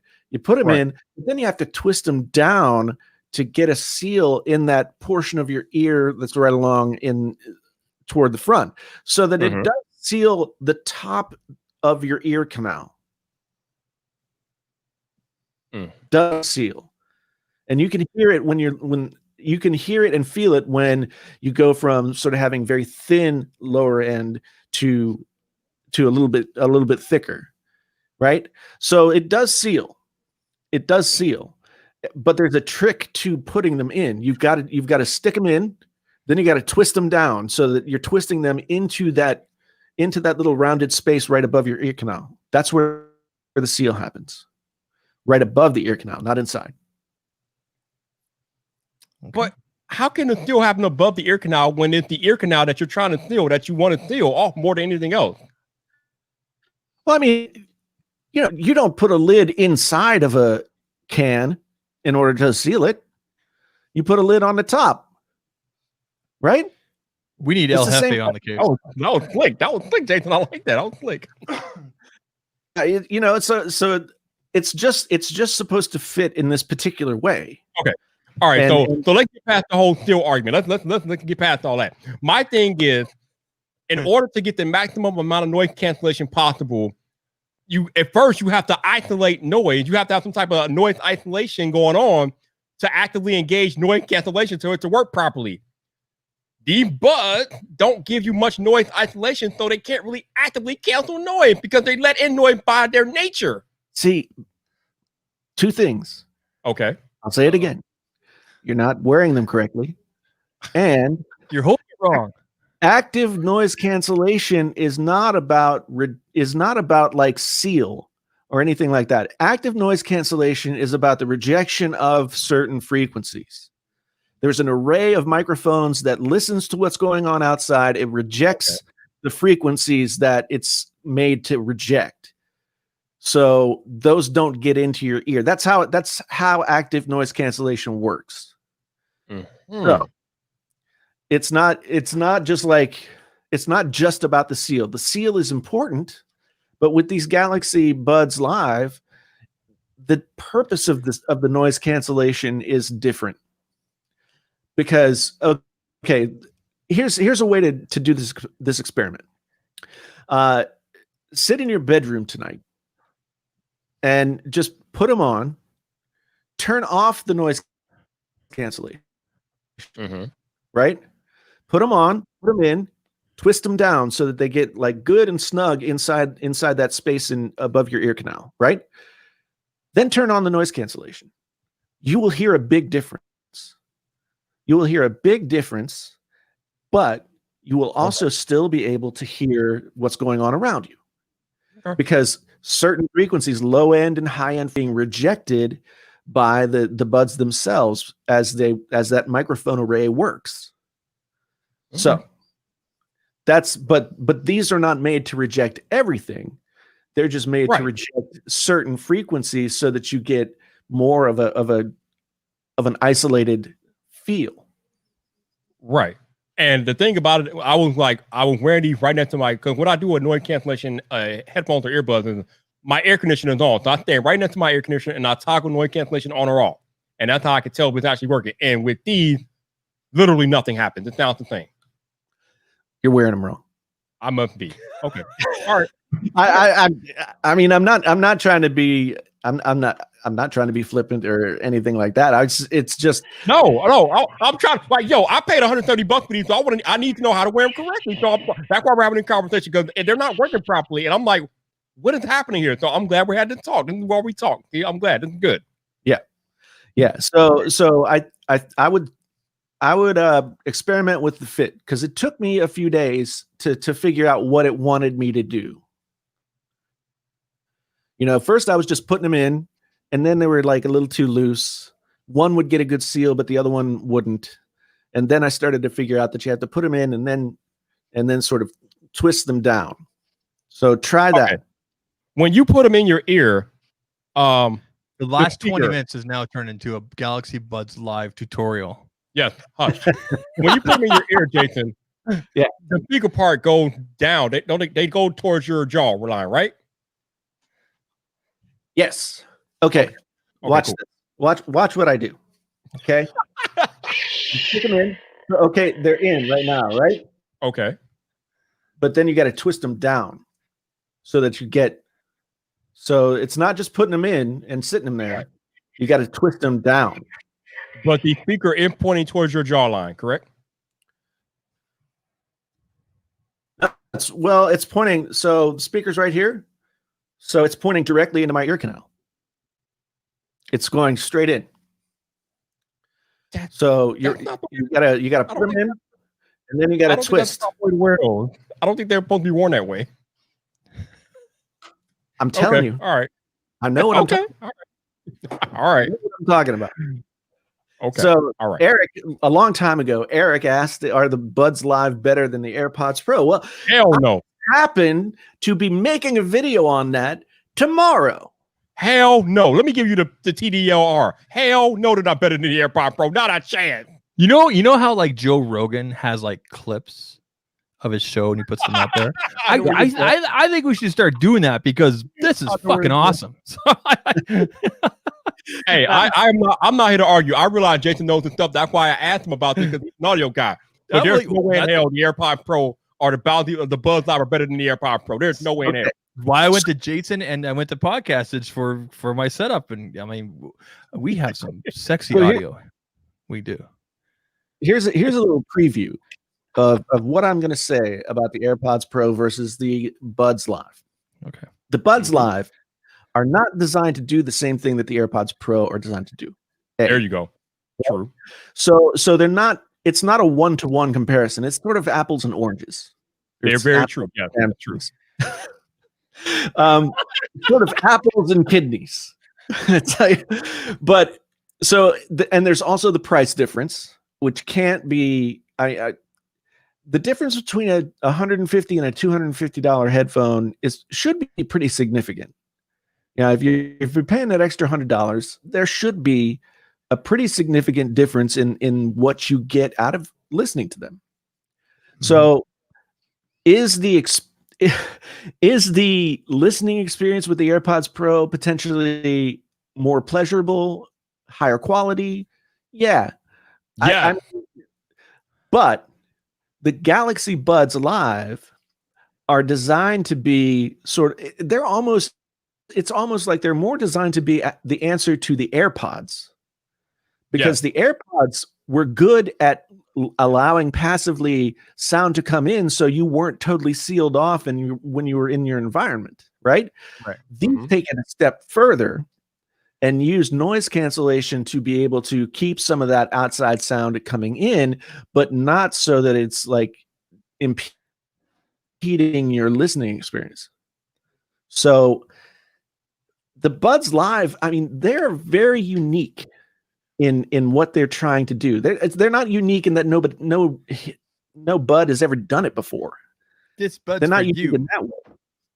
But they're unique in that Samsung targeted that specific part of the market. That sort of you want to have some isolations, but you also need to be aware of your surroundings, because if you live in New York City, you don't want to get run over by a car, right? So they're a very unique headphone, and to me, that I am impressed with the sound quality, but you have to get that seal right. You have to get the fit right in order to get the sound quality the way that it should be, because they will sound like ass if they're not sealed in the correct way. And if They'll it takes sound this, really thin. They'll sound really just kind of blah, Yep. and you'll have a bad experience with them. And I if it's- guarantee you'll go on. I guarantee you, right now we could go on Amazon, and there would be like tons. I don't know if it's right now, but eventually, all kinds of reviews saying the sound is terrible, saying this is that, blah blah blah. It's because you're using it wrong. That's what I would say to all these people. It's just like they are a little bit trickier than your average headphone. and that's why that goes back to my initial point of all this. If you have to go through this kind of steps and this kind of troubleshooting in order to get quote unquote a good seal and to have a good experience, how many people are going to go through that? Do you know what I mean? Right? Like I said, I had to go to the damn manual to try to figure it out. Yeah, exactly. So when you look at something like the AirPods Pro, for example, or the WMX 5G hold the whip, whatever they're called, Sony's, or you know what I mean? Mhm. You look at Yeah. ease of use. Yeah, I think ease of use is a huge factor, especially when it comes to the history of AirPods. I mean, they kind of prove that, right? Well, I mean, people pay $200 for those ridiculous, terrible power beats. Those things fit like shit. Nobody can put those things in their ears and get a good fit. Those Super things chat. are terrible. Those things are terrible. So, thank you for the super chat, $5 super chat, the most entertaining kidney hearing show ever. I appreciate told that. y'all our show was gonna be live. I told y'all earlier today it was gonna be live tonight. I did not disappoint. I did not disappoint. This is good. Yeah, this is good. Yeah, I understand what you're saying, Zach, but I think if you want like total ease of use, then Uh-huh. you either buy a different kind of earbud Yeah. or you spend more money. Yeah. I mean, you like I've got right here some buds that just came to me today from One More, and I guarantee Yeah. you that these One More buds would give you all the seal that you'd want all day long. They're IPX water resistant. They got the aptX codec. They're, you Mhm. could get that, and these are not as expensive Yeah. as the Buds Live or anything with that name on it. Anything Mhm. with like a major company's brand name on it. Yeah. I'm glad So- Jason made that video because I plan on making a similar video myself. So it'll be interesting to compare our two videos when I get it done. So, I mean, as Don says here that Zach's right. You shouldn't have to work that hard. Yeah, I'm right. I'm right, Don. Well, here's the thing. I mean, I might have a different definition of hard work here, but twisting them into your ears so that they get a nice snug fit is not hard work. I mean, Putting them in there correctly is another matter entirely because you said you actually put them into your ear canal, kind of. Good no, chat. I put El 'em on Happy on time. the ear Someone canal. say one more. I put them on top of the ear canal. On top So of the ear canal. Like they go in there in that little ridge between the outside of your ear and your ear canal, and they seal in there. Mhm. That's why they're shaped the way that they are. Right. Mhm. So, Okay. Hefe is just like someone said one more. Okay. All right. It's like his calling. Yeah, I know. He's like, wait, can I get an affiliate link on this? All right, Zach. I'm just saying from a customer like the Bud Light, they're not free with an Ultra, are they? Some people got them free for the with a Okay. pre-order thing. I'm just saying from a consumer perspective, if you know, most people will probably fiddle around this and that if they've ever used any sort of, but if it's I'm just saying there might be a segment out there that's gonna go, what the heck, forget about it, return them, kind of thing, right? I'm just saying, and compare it to what else is out there, like the Liberties or whatever, right? So Well, and that's fine. I mean, it's the same thing as what we were talking about before. I mean, if you want ultimate customizability and blah blah blah, and you want to be able to put widgets on everything and whatever, then you get an Android phone. If you want something that's a little bit more restrictive but is an experience that is easily replicatable, then you go with Apple. right? All right. So it's the same thing as Android versus iOS, but with these, it's a weird place because it's not they're not active buds, right? David, by the way, thank you for the super sticker. They're not active like noise cancellation, like total isolation buds. They're not workout buds. They're in this really weird middle ground that I haven't seen any other headphone manufacturer target that specifically. Antoine from Just Doing Life calls them lifestyle buds, and I think they're pretty accurate. Yeah. I mean, they sort of took what the AirPods did unintentionally and did it intentionally. Like they made it a feature instead of a flaw. And so in that way, I feel like they're pretty interesting. And I've been wearing them. I've been going out taking walks and I've been wearing them around the house and stuff like that. Like I can wear them around the house and still be aware of what's going on. I can go outside. I don't hear like all kinds of noise coming in. I'm listening to my podcast. I don't feel the need to like crank up the volume super loud. That's really what these are good for. I must be wearing the wrong. I need to crank up the volume way up if I want to hear something with these things, especially if I'm at noise around me. Man, okay, I got to figure it out then. That's all right, Jason. The last hard question you'll have to answer this entire podcast, Jason. Okay. This is the last hard question. Okay. Did you order, Jason? Did you place your order yet? Don't say no, Jason. Don't mess around. I have not placed my order yet. What are you doing, Jason? Come on, man. Still in the cart. Oh my God, cart. Man, you don't hurry and press that place order button. Stop playing games, man.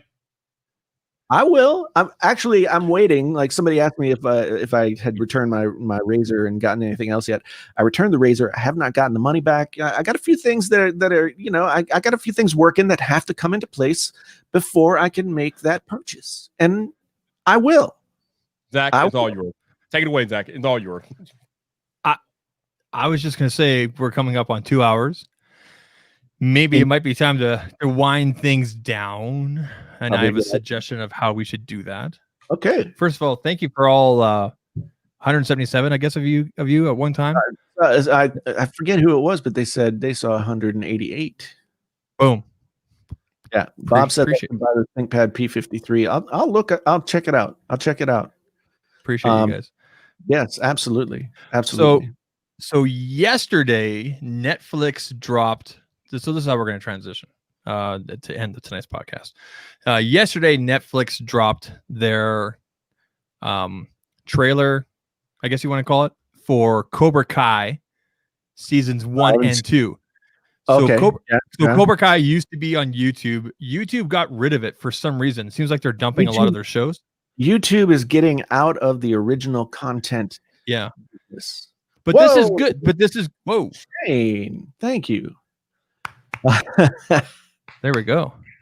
Thank you, Shane. I would do that for you too, but I appreciate it. See, and Viper, this goes a long way toward helping me with the purchase of the Sonys. So thank you very much for that very generous super chat. I really do appreciate it, man.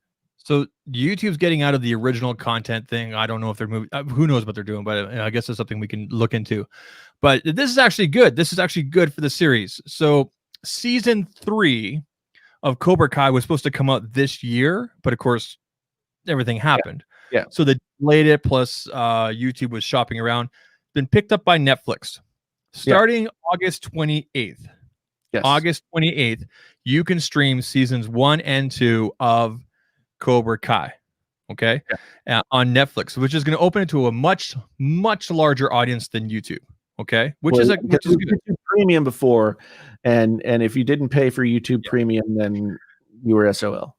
And then at the end of that trailer, at the end of season 2, there were suggestions that Elizabeth Shue's character, Allie, the girlfriend, could come back.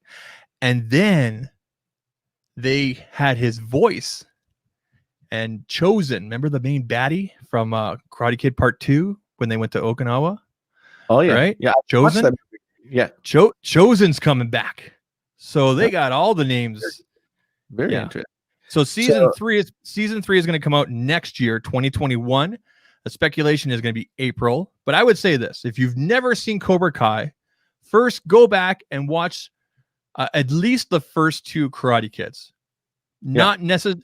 There's a speculation that Mike Barnes could come back, the baddie from part 3.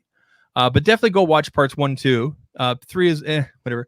And then Cobra Kai picks up and it looks at the flip side of things. You know, like it looks at, you know, Daniel as the bad guy, right. and all that kind of stuff, right? So awesome show.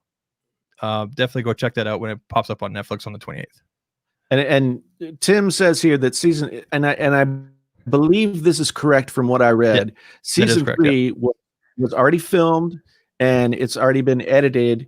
And then it was sold to YouTube, or YouTube sold it to Netflix. So the speculation is that Netflix is creating their own. I mean, they could be re-editing the entire thing for all we know, but Netflix is likely going to create their own promotional stuff, et cetera, et cetera. Yep. So there's some time, you know, I mean, you can't call it greed because I mean, it's a property. You're selling a property. And out of the business of that, and Netflix is all about that business. And I've also read that these first 2 seasons, if you've already watched them on YouTube, apparently they're supposed to be longer and more scenes now that it's coming to Netflix, because again, they own the property, right?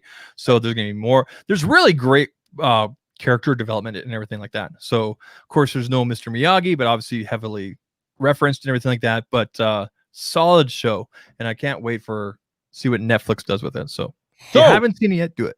Speaking of Netflix, I'm gonna answer Retethered Tech asking a question. So if I'm going to watch Cobra Kai plane, would the Galaxy Buds Live be good for that use? Hell no. Hell no. What? No. Because you want to have like your over the ear earbuds, or you want to have something like the AirPods Pro that give you that really solid seal. Have you all not been listening to me like the Galaxy Buds don't isolate noise? Okay, you don't want to wear those on an airplane. You don't want to do that. I'm not talking about user error. I'm talking about design. They are not designed to isolate noise. So no, you don't want to wear them on an airplane. Next week we're going to talk. And you're going to be like, okay, I fooled around with it. I understand what you're saying now.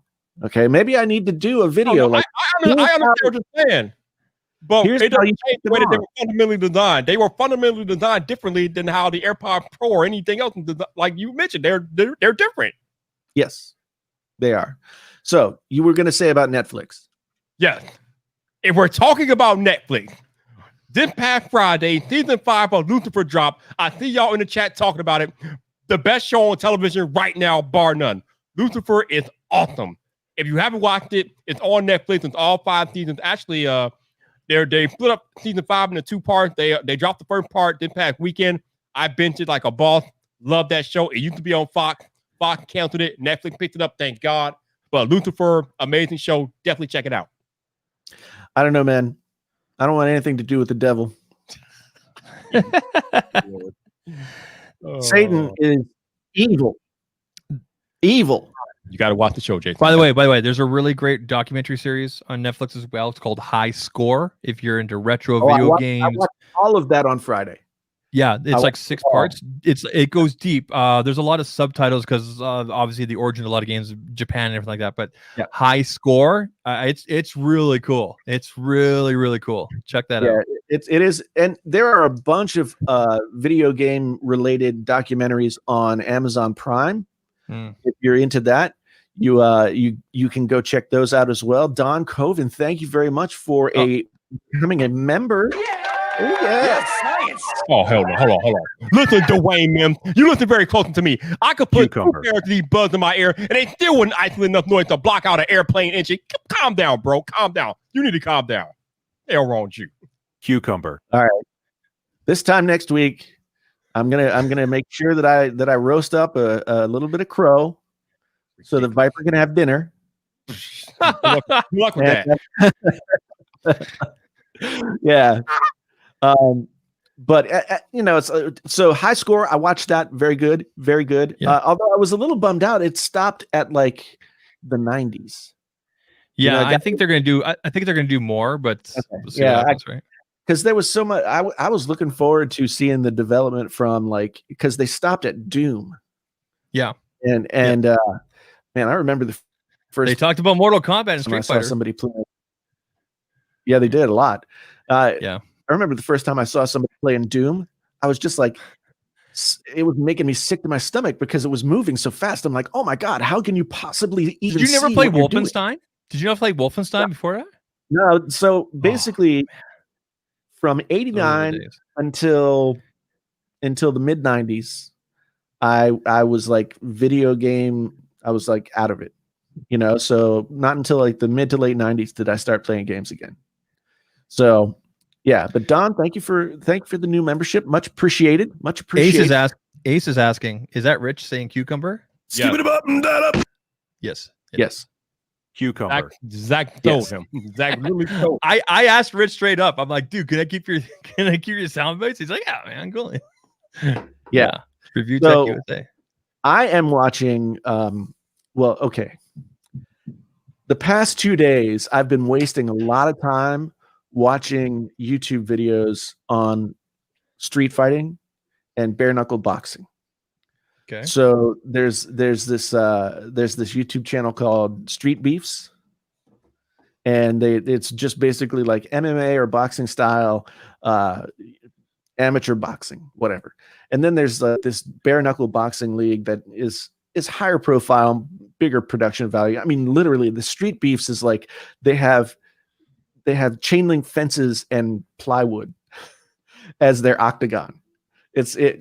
But I've been watching that stuff. It's addicting, just like the toenail clipping and all that other stuff. It's just addicting. It's addicting. But I'm also watching season 7 of Alone. Something about this something about this whole pandemic thing has really made me want to watch Alone, and other things like it, because maybe I'll have to know how to survive in a barren wasteland at some point in the near future. But season 7 of Alone is interesting. The 100 days. You have to stay 100 days. They never put a goal date on it before. It was just whoever could stay the longest. This one is got to stay 100 days, and if you do, you win $1 million. But I mean, to me, it's just funny because I've watched enough now to know like who's gonna be gone. Anytime somebody talks about their kid, 2 episodes from then they're gonna be gone. Guarantee it. Yeah. As soon as you start talking about your 2-year-old and you're missing their birthday and all that kind of stuff, you're done. It's over for you on Alone. Anyway, so if you like that kind of stuff, or if you like bare knuckle boxing, those are the things that I'm watching right now. And You gotta get that aggression out. Urgh. I don't know, man. There's something about watching boxing. Like it started with me watching like all this mega clip of all of Mike Tyson's knockouts. Mm.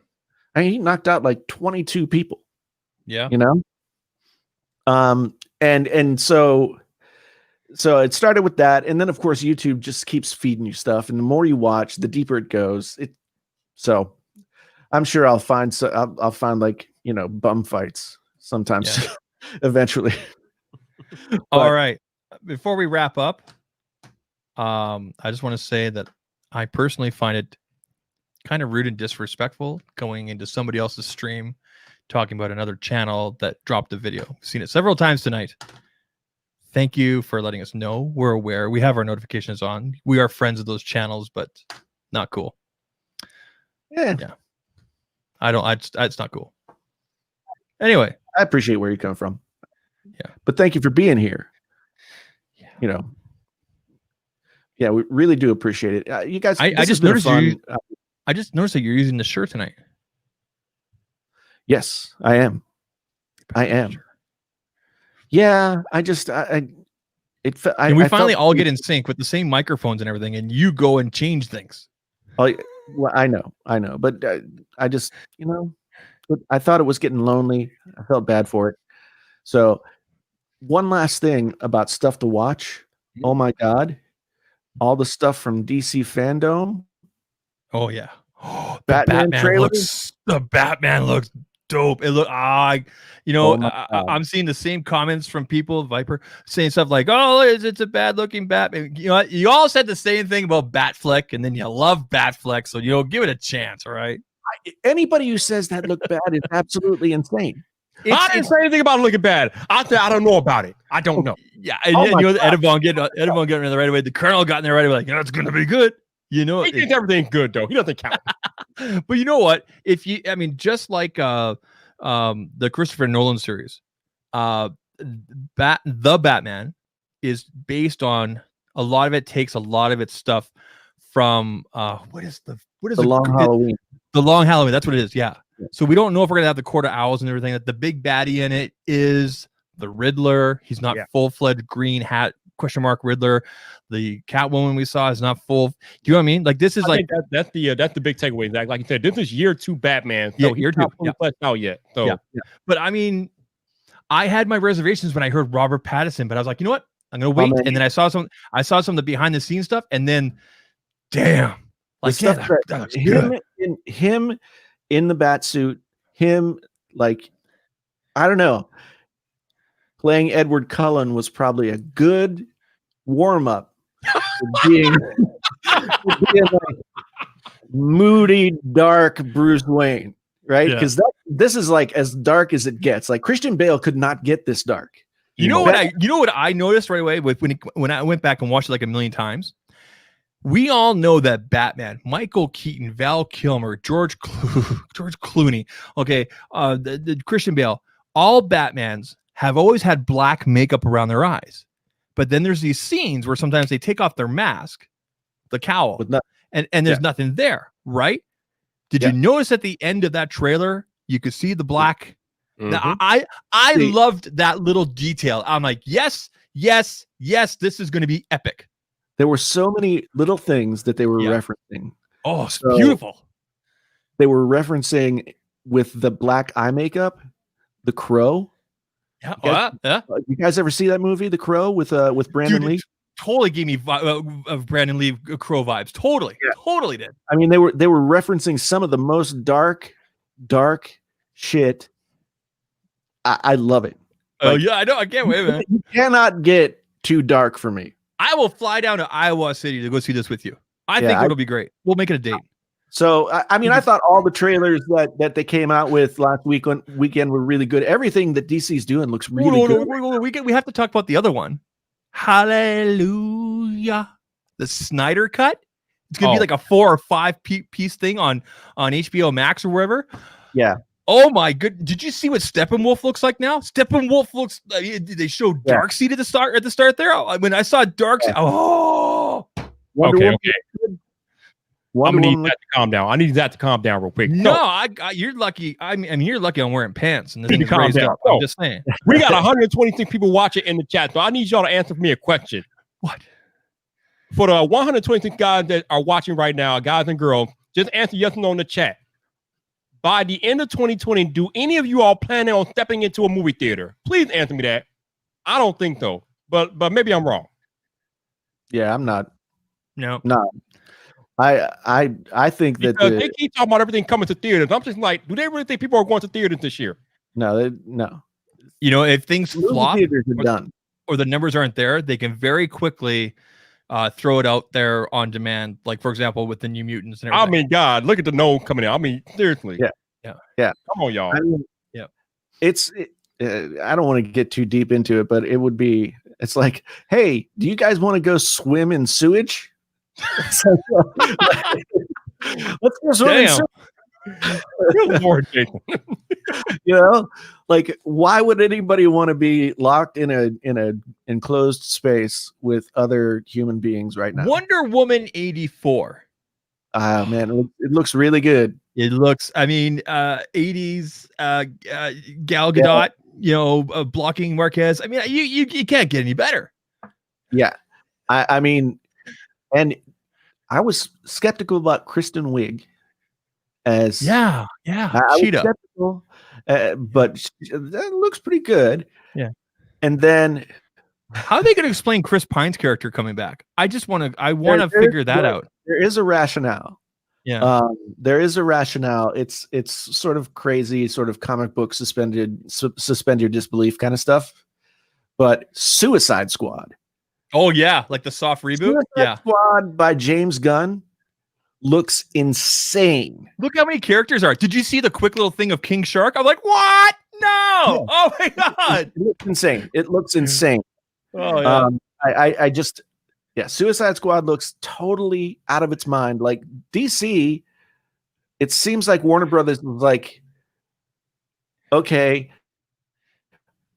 we screwed up. Let's just let these people do what they do. And the Snyder Cut is a perfect. I mean, because there had to be there was an acquisition, AT&T, with the all that's mainly how that happened. But at least when that happened, they went, what the f? Let's do what Zack was going to do, Zack Snyder. And to be perfectly honest, I enjoyed Justice League, like the one that we have right now. I enjoyed it, but I could definitely tell. Like where things are missing and this seems off and everything. Apparently the Snyder Cut has Cyborg being like the heart and soul, like that. He's the dude that makes things run. And there's a whole back, that shows him football. I can't wait. Yeah. I watched Justice League not long ago, and it was not long after I watched Batman versus Superman, and like the next day I watched Justice League. Yeah. I still think Batman versus Superman is a good movie. It is a good movie. I know a lot of people disagree with that, but then a lot of people do. A lot of people think it's crap. It is crap. But Justice League is like somebody's master's thesis for film school compared to Batman versus Superman. Justice League looks terrible. Like, I'm so disappointed in Joss Whedon. So disappointed. Wait. So you thought that Batman versus Superman was better than Justice League? Absolutely. 100%. Okay. Before I just go all off on you, the extended cut of Batman vs. Superman was excellent. I mean, it wasn't excellent, but it was better than what they released in the theater. I don't know what the hell they released in the theater. That was trash. But the extended cut, I could get with that. But I thought Justice League was better. I don't know how you consider it. I enjoyed Justice League when I watched it the first time, but when I watched it again, it did not hold up for me. Yeah, see, it was during my second or third time watching Justice League. I went, okay, this doesn't add up, and why did they cut that here? And how come Ben Affleck looks 10 pounds lighter? Do you know what I mean? Poor right? Ben Affleck, man. Ben Affleck, like, Justice League put him on the sauce. Like, he was. I mean, he went into rehab after Justice League. So poor Ben. I mean, y'all better leave Joss Whedon alone. My man made Buffy. Okay, Buffy, one of the greatest shows of all time. But Buffy happened before Firefly. Okay. So we're still okay. Okay. I don't know if I can disagree with what Bob is saying here. I mean, because I really don't like the Avengers movies that he did. So, which Avenger movies did anyway, we don't he did the first one, I think, and this. I think Age of Ultron. I don't remember, but I'm not a big fan of Marvel movies. Okay, I'm just going to say it. I am a Marvel guy over DC, but I do not like Marvel movies. Now that's funny because I'm a DC guy over Marvel, but I actually enjoy the Marvel movies. The Marvel movies are like, they're too sanitary. I mean, even when Thanos killed half of the population of everything, it was still kind of like, oh, yeah, like there's no emotion. Like that. You must have loved Joker. Yeah, Jason, they can't go too dark. They're rated their kid movie. Yeah, no. They got to go dark. They got to go dark. They can't go dark. It's a Disney movie, Jason. Disney's not going dark. Hey, man, look at. I bet you next X-Men film rated R, guaranteed. I don't know. Disney, probably not. Nah, guaranteed rated R, because if they don't, they're like, Disney is going to eat their lunch. Listen, New Mutants was supposed to be R and like a horror movie. It's now PG-13, barely. Yeah, Joker. I just watched Joker again. Like Joker was awesome. actually, like I needed to take more. I needed to take more pills after watching Joker for the second. So, Yeah. I mean, Joker's there's a dark. certain level of darkness. Yeah. And I mean, Joker is not. See, the thing I love about Joker is Joker is not like a superhero movie. Joker is not a Marvel movie, dude. Joker is DC. DC, it's DC, but Joker is not about men in tights. No, not at all. It is watching this guy totally descend into Darkness. madness. It is a psychological thriller, literally. Childhood trauma and not really dealing with it. Now, my favorite Marvel movie, favorite by a long shot, is Logan. Logan was good. I could watch that movie every day. I have not watched it. You haven't seen Logan? What? Wow.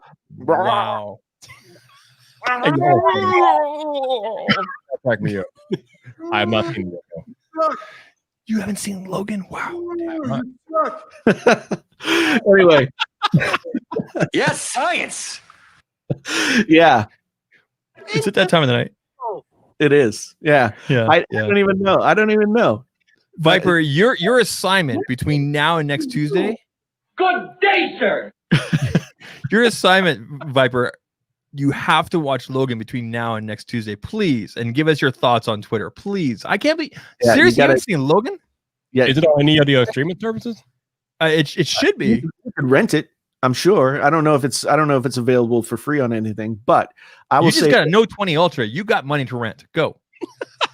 yeah. I'm Yeah, going to like say that. that after we're done here in the next 2 to 3 minutes, I want you to go to your TV and I want you to rent Logan Yeah. and watch it, and then tomorrow get up and watch it again. Okay. And by that time, you'll want to watch it again. You got that beautiful TV. Get on that, dude. Oh, man. It's beautiful. It's beautiful.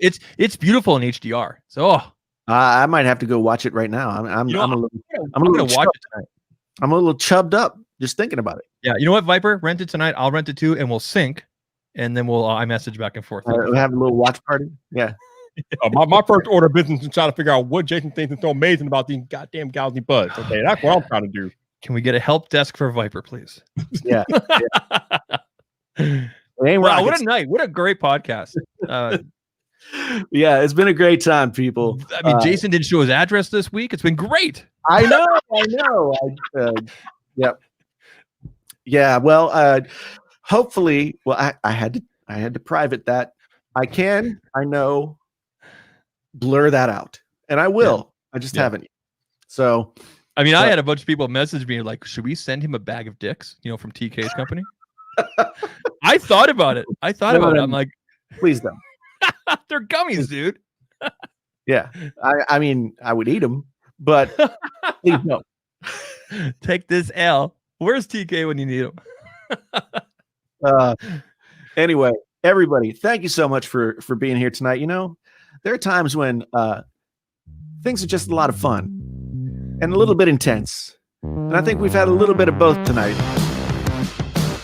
But that's the Painfully Honest Tech Podcast. It's just like that. Sometimes it's intense. Sometimes it's a little weird. Sometimes it just isn't quite right. But it's still good. So thank you very much for being here this evening, people. Much, much appreciated. My name's Jason, sometimes known as the JTL. We got Zach, we got Viper. This has been the Painfully Honest Tech Podcast, the podcast so honest, it freaking hurts. Until the next time, we're out.